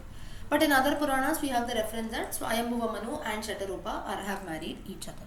Now, Swayambhuva Manu and this Ananti, they had 2 sons, Priyamvada and Uttanapada. So there is no reference of Shatarupa. Whereas in most of the Puranas, Shatarupa and Swayambhuva Manu have 2 sons, Priyavrata and Uttanapada. Now you will have a doubt. What should I consider true? Swayambhuva and Shatarupa or Swayambhuva and Ananti? Now most of the Puranas give this reference that Swayambhuva Manu and Shatarupa only gave birth to the first 2 sons, Priyavrata, Uttanapada. So that is majority, which most of the Puranas talk about. So we can go with that. But as per the Matsya Purana, Swayambhuva Manu has married Ananti and they had 2 sons, Priyavrata and Uttanapada. Then we have the story of the Prachetas and Dhruva Charitam. We have all seen that in the Brahma Purana. Further, we have all the Prajapatis who are born. Then the Daityas are born. Then it is said, we had also seen the story of Indra. If you see Diti, Indra comes, Indra cuts her fetus and so on. So all that story we have already seen in the Brahma Puranas, but it's the same story of creation. Then the story of Manvantaras start. There are about 14 Manvantaras. And at the end of every Manvantara, currently we have the 7th Manvantara, that is the Vaivasvata Manvantara, which is ruled. The Saptarishis here in Vaivasvata Manvantara are Atri, Vasishta, Kashyapa, Gautama, Bharadwaja, Vishwamitra and Jamadagni. Further, we have the story of Prithu Charitam, Prithu and Vena, which we have already seen. Prithu was, it is said to be an Amshavatara of Vishnu only, and Vena was, you can say, a negative element of the society. Further, we have the solar line that is Surya Vamsha, which we have just seen in the Vishnu Purana. All that is same. Further, now in here, as in the Soma Vamsha, now little we have to look at this. Little in the Matsya Purana, we get story of the sun god. Now what is that? Now Surya, the sun god. Now when I say Surya, it is a sun god. He had 3 wives: Samgnya, Rajni and Prabha. And they had a son Prabhata. Prabha had a son Prabhata. That's nothing but morning. Further, Surya and Samgnya, they had 2 sons and 1 daughter. The eldest son was Vaivasvata Manu, and the remaining 2 were the twins Yama and Yamuna. Yama is a god of death, and Yamuna is a river Yamuna. Further, we have the story that, now further here we have one more story wherein, now don't get confused with all these stories that come in. You have to be very careful with the names. Now Surya had 3 wives, we know, Samgnya, Rajni and Prabha. Rajni had a son named Revata, and Prabha had a son named Prabhata, that is morning. Now Surya and Samgnya, they had 2 sons and 1 daughter. The eldest son was Vaivasvata Manu, that is the current Manu, 7th Manu, and the other 2 twin children, they were Yama, that is a god of death, Yamuna is the river Yamuna. Now once it so happened that, some people want to join in. Now once it so happened that, now Surya, if you know, he's a ball of fire, so it became very difficult to bear the heat of the sun god. So Samgnya, she decided that I cannot bear this person's heat anymore, I don't want to stay with him. So therefore it is said that out of her own body she created another woman, and that woman was called as Chaya. Chaya is nothing but shadow. So she looked exactly like Samgnya, and nobody could make out the difference between both of them. So here that Samgnya, she tells Chaya Devi that you pretend that you are Samgnya, you look after my family, my husband, children and everyone, and no one will come to know the truth until and unless you tell them. So therefore I am going away, you be here as my replacement. Surya also did not realize Samgnya, and she left. And he took Chaya to be his wife. That is the reason why yesterday when we were discussing about the 12 names of Surya, you'll remember Chaya Suvarchalamba Sameta Shri Surya Narayana Swamine Namaha. So Chaya is regarded as the first wife of Surya. But it is said that this Chaya, she was fond of her children, fond of Samgnya's children, even more than Samgnya. So therefore she developed a lot of affection to these children. And once it so initially she had developed this affection, but it happened so later that this Chaya, she also along with Surya, she also begot 2 more sons and 2 daughters, and they were Shani Deva, Saturn planet, daughters were Tapati, Vishti, now, and Savarani Manu, the next Manu also was born through them. So 2 sons, Savarani Manu and Shani Bhagwan, and 2 daughters were there, Tapati and Vishti. So like this, there were 2 daughters. Now initially Chaya was very fond of Samgnya's children, but later, now when her own children were born, she started neglecting Samgnya's children. Now this, of course, now the children did not feel bad. Vaivasvata Manu, he did not feel bad that suddenly why their mother has been transformed. They did not know that Samgnya was, their original mother is not Samgnya, but this Chaya. But then Yama, the god of death, had a problem. He said that, what is this? Till yesterday everything was fine, today suddenly her mother has changed. Just because 2 more extra children have been born, that doesn't mean that no, she changes her attitude towards us. So what happens is that in this anger, he tries to go and kick Chaya.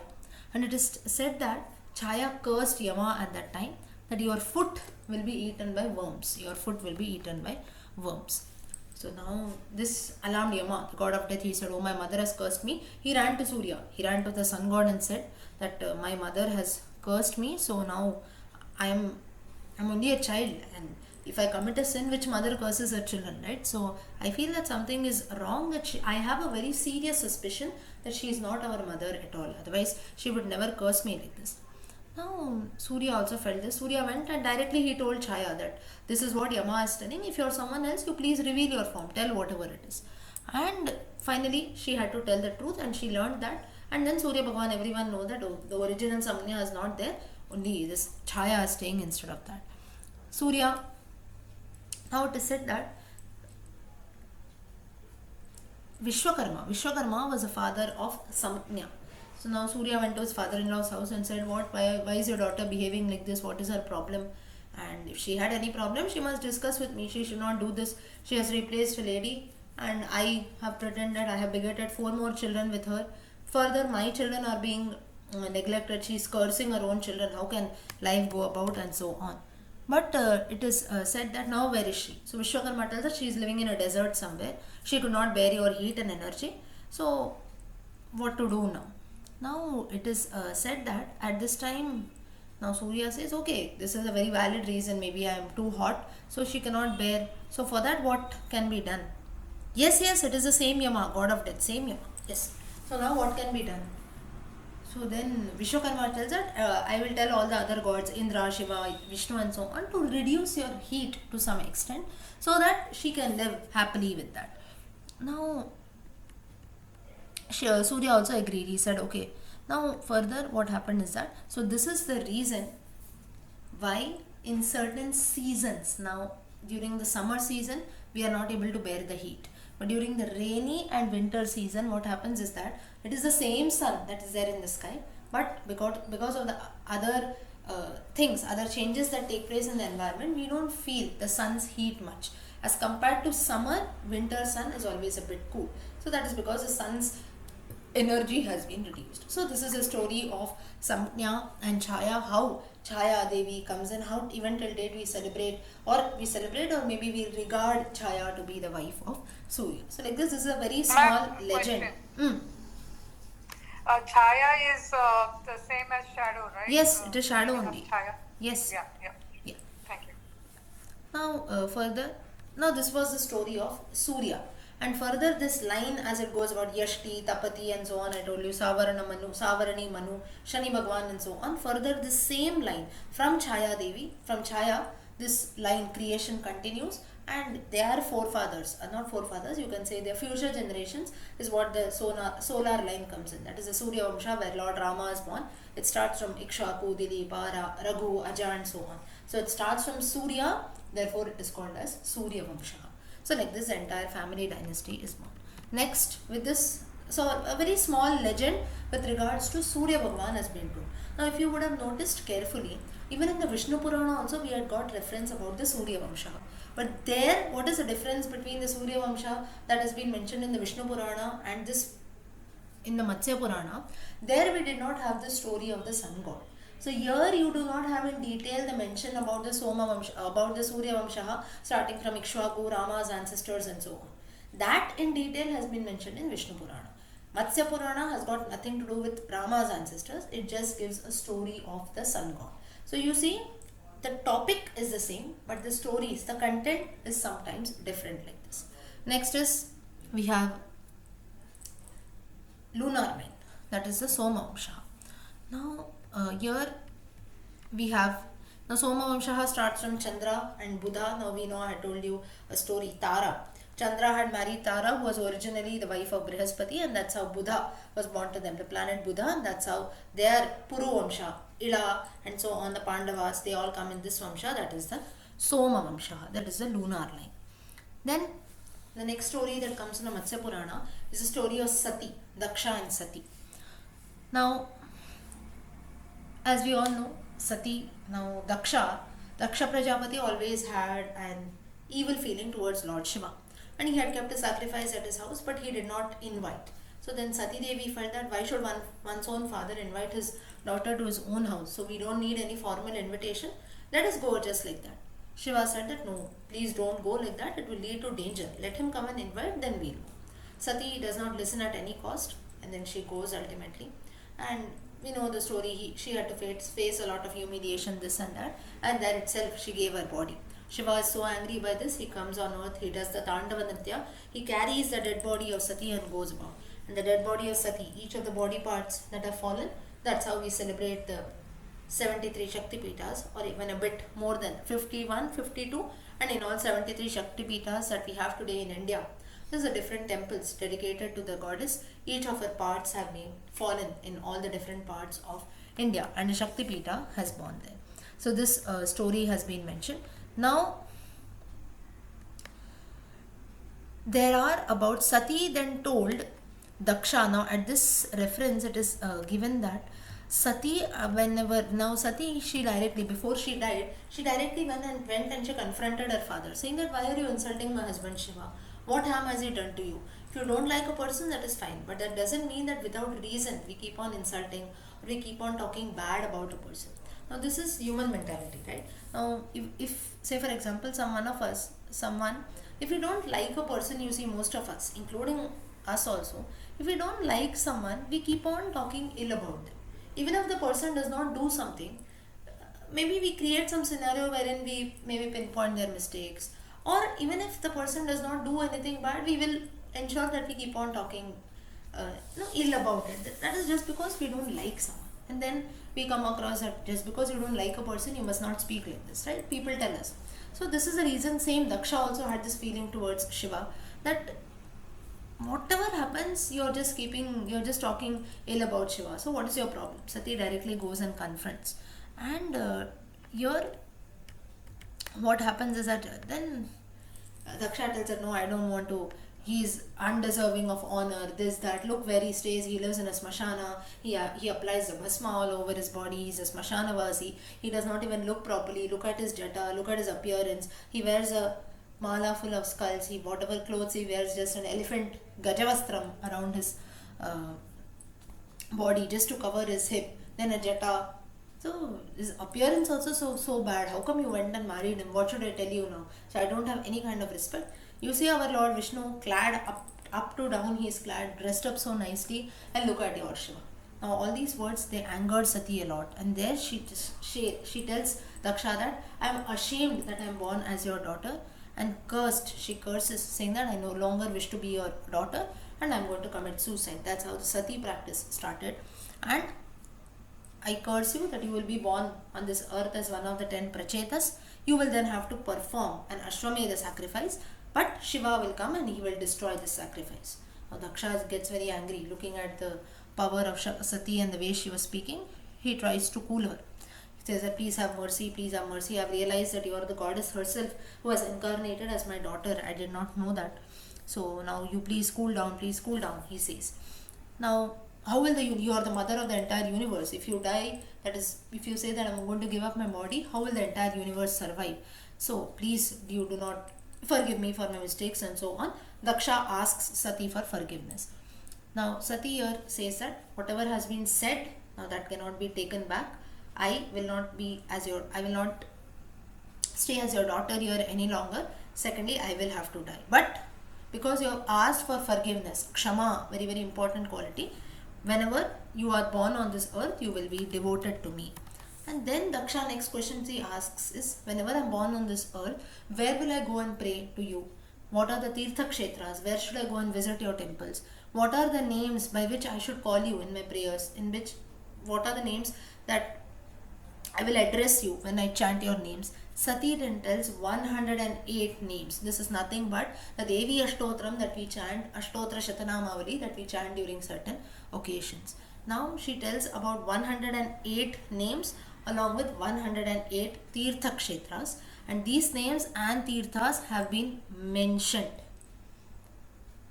And all the 108 names along with 108 Tirthas, Tirtha Kshetras have been mentioned in the Matsya Purana. I will share you this list on the group so that you can remember. Now it is said that, no, I don't know how far it is because I have not visited all these 108 places. It is said that in each of these places, if anyone has visited, you will know, for this particular goddess, we have a temple that is there in each of these 108 places. So I'll just quickly read out so that you get an idea, and don't note it down because it becomes very difficult. So at least if not all the 108, let me read a few names at least. Maybe the first 10 I will read, and the remaining 108 I will share that on the group so that you can keep it for your reference. First is Vishalakshi at Varanasi, Lingadharini at Naimisha, Lalita Devi Prayaga, Kamakshi Gandamadana, Kumuda at Mansa Devi Temple Haridwar, Vishwakaya Ambara, Gomati Gomanta, Kamacharini Mandara, Madodkatta, Chaitraratha, Jayanti, Hastinapura, Gauri, Kanyakucha, and so on. Nanda at Himalaya, Bhadrakarnika, Gokarna, Janapriya, Shivalinga. Now there are many places which we have not even heard, but still. Kumari at Mayapuri. Anyone knows what is Mayapuri? Which place is Mayapuri? Rajasthan. Haridwar. Haridwar is Mayapuri. Today it is Haridwar. Earlier it was called as Kanchi, Kashi, Maya. We have the shloka, right? So Avantika, Kanchi, Kashi, Maya. In that, the most popular pilgrimage spots, in that we have referenced Maya. That is nothing but Haridwar. Shivananda, Shivakundi, Nandini, Daiva Kataka, Rukmani, Dwaravati. Dwaravati is Dwaraka. So there, Sati says that you worship me as Rukmani in Dwaravati. That is in Dwaraka. Today we have a separate temple for Rukmani there. Further, Devaki at Mathura, Radha, Vrindavana, Parameshwari, Patala, Sita at Chitrakuta, Ekavira at Sayadri. Even today, people living in Maharashtra, you know, we have the Ekavira temple that comes in Lonavala, that is Maharashtra, at the Sayadri ranges. That even till date people go there, because I stay in Maharashtra, I know that people frequent there, so this one temple I can tell. But all the other places wherever we, for example, Radharani, people who went to, you go to Vrindavan, Mathura, Radharani is worshipped there. Devaki at Mathura, Parameshwari, Patala, Sita, Chitrakuta. Then further, we have Maheshwari at Mahakala, Mahakaleshwara Jyotirlinga. There the goddess is called Maheshwari. Tara at Kishkindyachala. Tara is nothing but the wife of Vali. Vali, Kishkinda now. Tara is said to be one of the most intelligent women. Though she was the wife of Vali, her husband was evil, but at every stage in life it is said that she was very, very intelligent and she tried to stop Vali from committing all kinds of sins. As per the Sundarakanda, we have a reference that Tara later married Sugriva. So in those times it used to happen that, say for example, if my husband dies, then I can marry my husband's brother. So such things used to happen then. We did not have laws and all that. So as per the Sundarakanda, we have reference that Tara had married Sugriva also. So Tara, Sati tells Daksha that you will worship me as Tara in Kishkindyachala. So Kishkindyachala. Bhima Devi at Himachala. Sita at Maya Varohana. Sita can be worshipped at two different places. Further,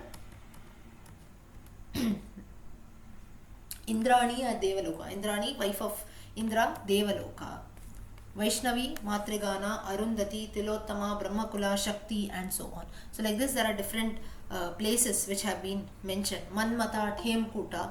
So like all these places we don't know most where are these places. Like for example, we know where is Vrindavana, we know where is Mathura, we know where is Chitrakuta. Apart from this, we don't know many places today, but they are all very much present in India. So maybe we have to do a bit of research on this part, and then we'll know where are these 108 places with 108 names that are there. So I will share you all these names later. I just read out a few.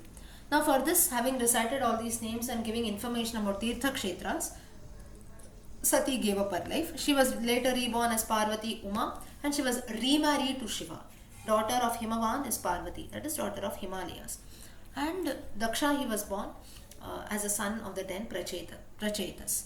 Now, Brahma Purana further, it also talks about several sections with regards to Shraddha ceremony, that is a funeral ceremony, last rites that we do. Matsya Purana gives a bit of information regarding that too. Now, further, it is said that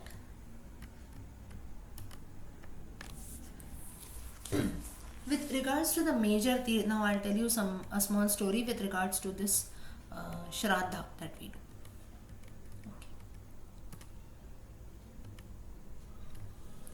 Okay, there is not much of a story with regards to Shraddha. We'll continue further. Now Matsya Purana, it also talks about major tirthas. Just as Sati Devi has mentioned a lot of tirthas, it gives information about many more tirtha kshetras. Tirtha kshetras are nothing but pilgrimage places. Today we know only a few: Kashi, Haridwar, Dwaraka, and so on. But like this, there are many more places which have been vanished. So, what are those places? Let us see. So further, it is said that there are different stories that are being told to explain. So here now we know Vishnu and Manu, they are having a conversation with each other. So here again little bit Vishnu gives reference about different dynasties like the Soma Vamsha. He continues, Surya Vamsha, Soma Vamsha is done. Then he talks about Puru Vamsha. We have just seen in the Vishnu Purana about the line of Puru. The people who you don't remember, go back to Vishnu Purana and see. I'm not telling you the same story again, otherwise it will be like a repetition of what we have already seen. So about the Puru Vamsha, Yayati, that's about the Kauravas, Pandavas, Krishna Charitam. So all this also again Vishnu gives some reference to Manu, and he tells that all these people they went to different places. Like for example the Pandavas, we know towards the end of the Mahabharata they go to Himalayas, or they go to the Kedarnath temple. It is said that the Kedarnath temple has been constructed by the Pandavas, or the Pandavas have visited the Kedarnath temple. So like this we get many references that are there. Now further we also find a reference in the Matsya Purana with regards to all the other Puranas. So I told you in the last session only that Matsya Purana is one of those Puranas that gives information about the other Puranas. So that let us look at in detail. Now it is said that earlier there was only one Purana, and we know Veda Vyasa has divided this one Purana, that which contained about roughly 4 lakh verses, into 18 different Puranas for easy understanding of the common people. First is a Brahma Purana, which was, now this is like, if you want you can make a note of this, or you have the audio anyway. So Brahma Purana, I'm just giving, it's like a summary of each of the Puranas. It was originally recited by Brahma to sage Marichi, and it has about 13,000 shlokas. And it is said that now even the Palashruti part, or what should be done with each of the Puranas, that also has been mentioned in the Matsya Purana. So it is said that on a full moon night, that is on a Purnima night, if we donate the Brahma Purana in the month of Vaishaka, Chaitra Vaishaka, that is in the month of May, about 2 months later, if we donate a Brahma Purana in the month of Vaishaka on a full moon day to someone, it brings about punya, a lot of punya. But whom should I donate it? Maybe to a person who will read the Brahma Purana religiously. So maybe to a great scholar, maybe a Sanskrit scholar, or maybe to a priest, and so on. Not to anyone and everyone who are just going to maybe throw the book away or just keep it in their cupboards. Not like that. Maybe to a deserving person whom you feel that they will open and read this Purana. To such a person, if we donate the Brahma Purana in the month of Vaishaka on a full moon day, Purnima, it is very auspicious. It will lead to a lot of merits. That is what has been mentioned. Next, Padma Purana has about 55,000 shlokas, and it is said that it should be donated in the month of Jeshta, that is roughly in the month of June, Chaitra, Vaishak, Jeshta. So in the month of June, it should be donated. Now from where has this concept come of donating Puranas? Now if you see in the ISKCON movement that we have in the ISKCON temples, they have this practice of wherein they come and they tell you to buy their Bhagavad Gita books. You have a few people who distribute all these religious books. So it is said that it is very auspicious. Now books itself, if we give someone, it is very good, but especially religious books, if we give someone, it is very auspicious. But to whom should it be given? Not just as a gift, to people who will actually read that and who will implement the teachings that have been mentioned there. So therefore it has been a very good practice of donating Puranas to others. So giving Puranas to others is not like merely you just pick up a book and give it to someone. It is not like that. It is very auspicious. That is as if you are giving something, a possession that you own to others. It is said that Padma Purana, which has about 55,000 verses, it should be donated in the month of Jyeshta. Next is Vishnu Purana. Vishnu Purana, we know it has about 23,000 shlokas. It is a conversation between Parashara and Maitreya, and it should be donated in the next month, that is Ashada, Chaitra, Vaishak, Jyeshta, Ashada, roughly in the month of July, August. Next comes the Vayu Purana, which has 24,000 verses. It was first recited by the wind god Vayu. It has to be donated in the month of Shravana. Now Shravan month itself is very auspicious. We have many religious activities, festivals that we celebrate. Further, the Bhagavata Purana, 18,000 shlokas, it should be donated in the month of Bhadrapada. That is when we have the Ganesh Chaturthi festival coming in on a full moon night again. So all these donations, when a particular Purana has to be donated, you can give it to others. That has been mentioned in the Matsya Purana. Next comes the Narada Purana, which was first recited by sage Narada. It has about 25,000 shlokas, and it should be donated in the month of Ashvina on the night of a new moon day. That is on the night of Amavasya. This Narada Purana should be donated. Further comes the Markandeya Purana, which should be donated in the month of Margashirsha. roughly in the month of December. It has about 9,000 shlokas, comparatively a smaller Purana. Agni Purana, it was first recited by Agni to sage Vasishta. So conversation between Agni Bhagavan and Vasishta. It has about 16,000 shlokas, and it should also be donated in the month of Margashish, that is in the month of December. Further, Bhavishya Purana, it is said that Brahma himself is again the reciter of this Purana. It has about 14,000 verses, 14,500 roughly we can consider, and it is primarily concerned with Bhavishya, with future, what will happen in future. So predictions related to future are made in the Bhavishya Purana.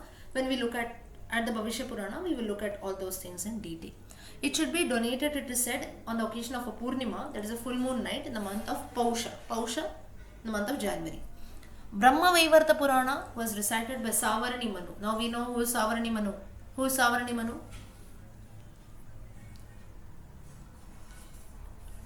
Nobody remembers Savarani Manu. I just gave you a reference today.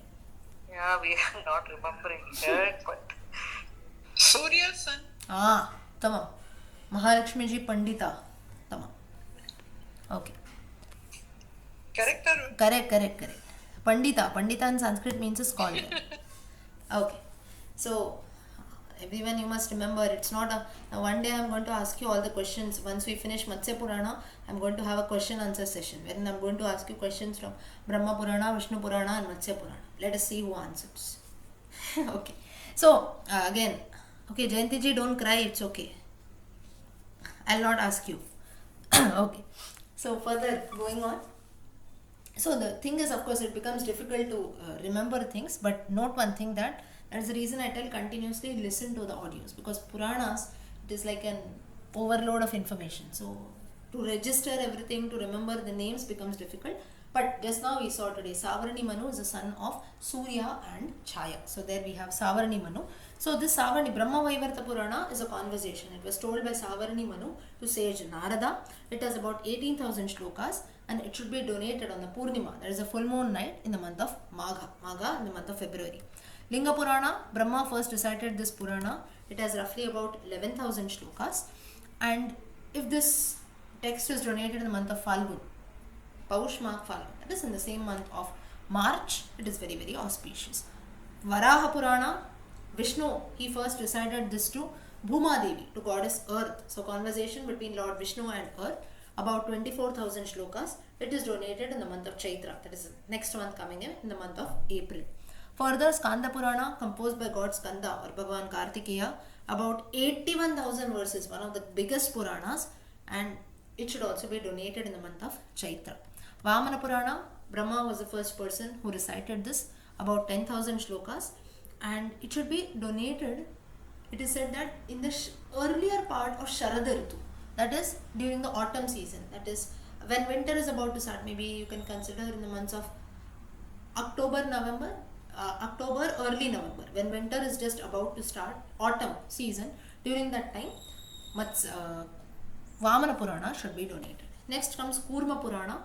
Vishnu has recited this Purana in the form of a Kurma, that is the Kurma Avatara, about 18,000 verses, and this Purana, it is said that it should be donated twice a year.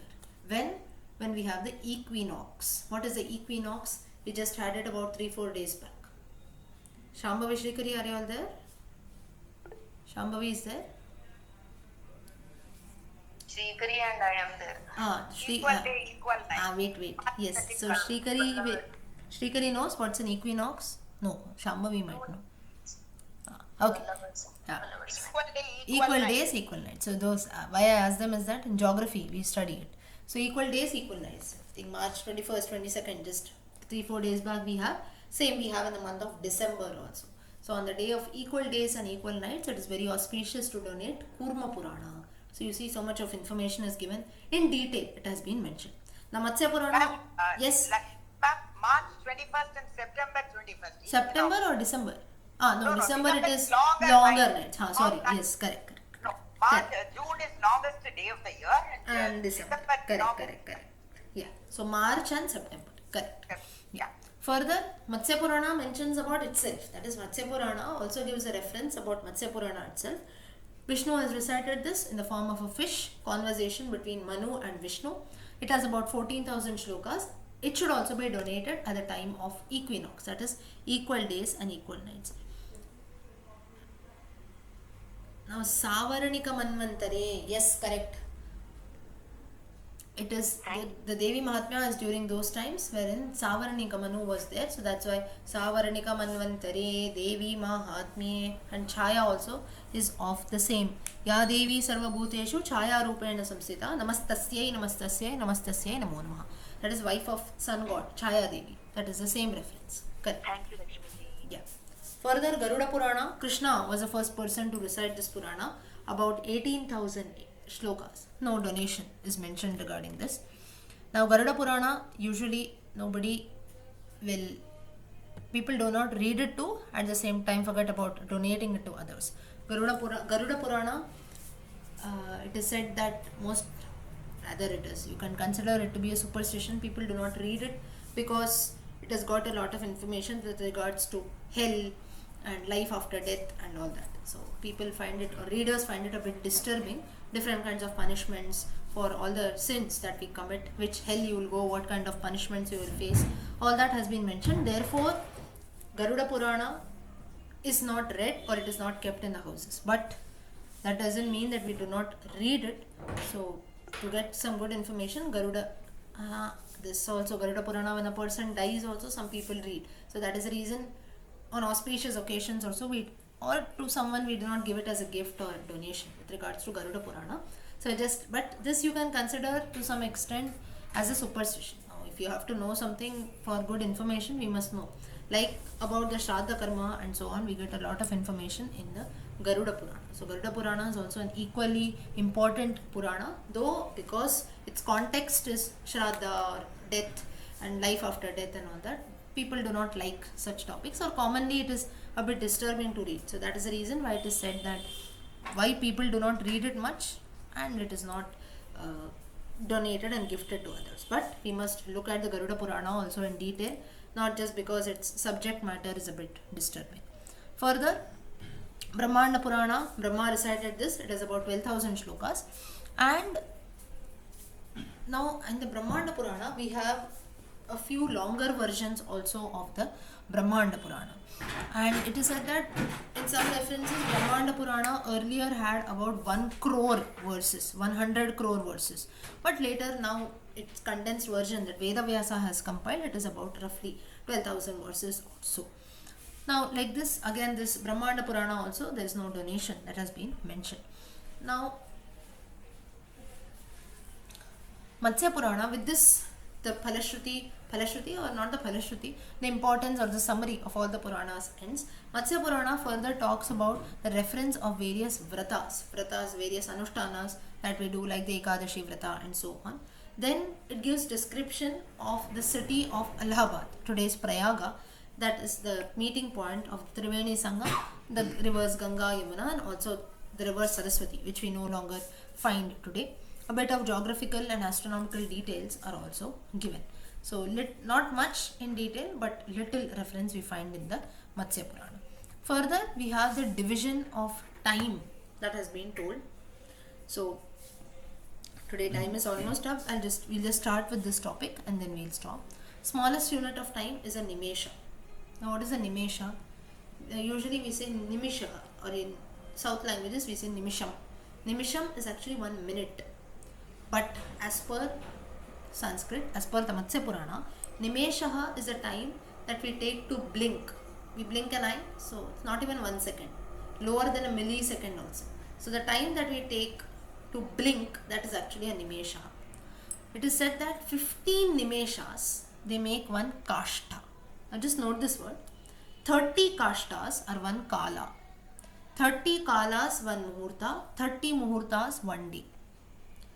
Now what is this? Do not get confused with all this. These are all the units of time that is being told. Now 1 month for humans, it is said to be 1 day for the Pitrus. Shukla Paksha, Krishna Paksha. Shukla Paksha, that is we have fortnight 15 days, Krishna Paksha 15 days. Shukla Paksha, moon waxes, Krishna Paksha is when it wanes. So that's how we have the Purnima and the Amavasya. Now Shukla Paksha corresponds to the night for ancestors and Krishna Paksha is the daytime for them. Because we told 1 month is 1 day, right, for the ancestors. So therefore you have this little reference with regards to our Pitrus, ancestors. 30 human months is 1 month for the ancestors. So you see the calculation of time. 1 month is 1 day, 30 months is 1 month for the ancestors. So like this, different references have been given. Time is divided into 4 yugas: Satya Yuga, Treta Yuga, Dwapara Yuga and Kali Yuga. Length is different. Satya Yuga has 4000 years, Treta Yuga 3000, Dwapara Yuga 2000, Kali Yuga 1000. Now all this is as per the measurement of gods, not as per human measurement. Okay. Now here if you see, now you will be confused in this, like I told you about Nimesha, Kala. So then next question you will have in your minds, that why she did not tell as per our time. Like okay, you can say one paksha is 15 days, that you told, but why not about Muhurta, why not about Kala, why you didn't tell us? There all the here in the Matsya Purana, all the calculation has been mentioned as per the gods. Like for Brahma, 1 year for us, human year, 1 human year is like 1 day for Brahma. Or like for the ancestors, we saw that 1 month for human beings is like 1 day for ancestors. So therefore here in the Matsya Purana, the calculation is mentioned as per the gods or as per people living in heaven.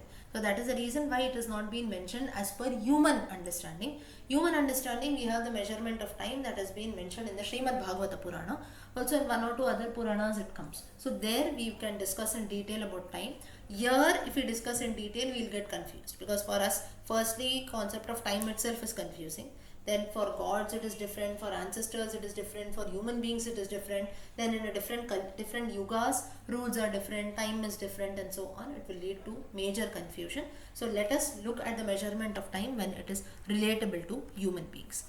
Then each yuga, information about each of the yugas is given, and also about the Vanaprastha Ashrama, the 4 ashramas. We have discussed this in the Vishnu Purana also. 4 ashramas: Brahmacharya Ashrama, Grihastha Ashrama, Vanaprastha Ashrama, Sannyasa Ashrama. 4 dharmas, 4 classes of the society: Brahmanas, Kshatriyas, Vaishyas, Shudras. Their duties have been prescribed. People who follow all their duties as per their own classes, they will always be happy without facing any kinds of problems. And it is said that people in the Treta Yuga, that is people in Ramaraja, they were all very good, they were very righteous, they used to always follow the path of dharma, therefore they faced less number of problems. Slowly in the Dwapara Yuga, people started forgetting all these rules. That's why we had evil elements coming in like Kamsa and so on. Now in the Treta Yuga, that doesn't mean that everyone, Ramaraja, people were happy, they were righteous, but does that mean that Adharma was not there? We still had Ravana and Kumbhakarna and Rakshasas like that. So good and evil are going to be there everywhere, whether it is Satya Yuga, whether it is Treta Yuga, or whichever Yuga it is, Kali Yuga. At the same time, Kali Yuga is known for all evil things, but at the same time we also have good things that are happening. So all the yugas, if you see, they have a balance of both good and evil that are told. So in detail we will look at all the 4 yugas that are there and the further stories of Matsya Purana next week. Today time is up, we will stop.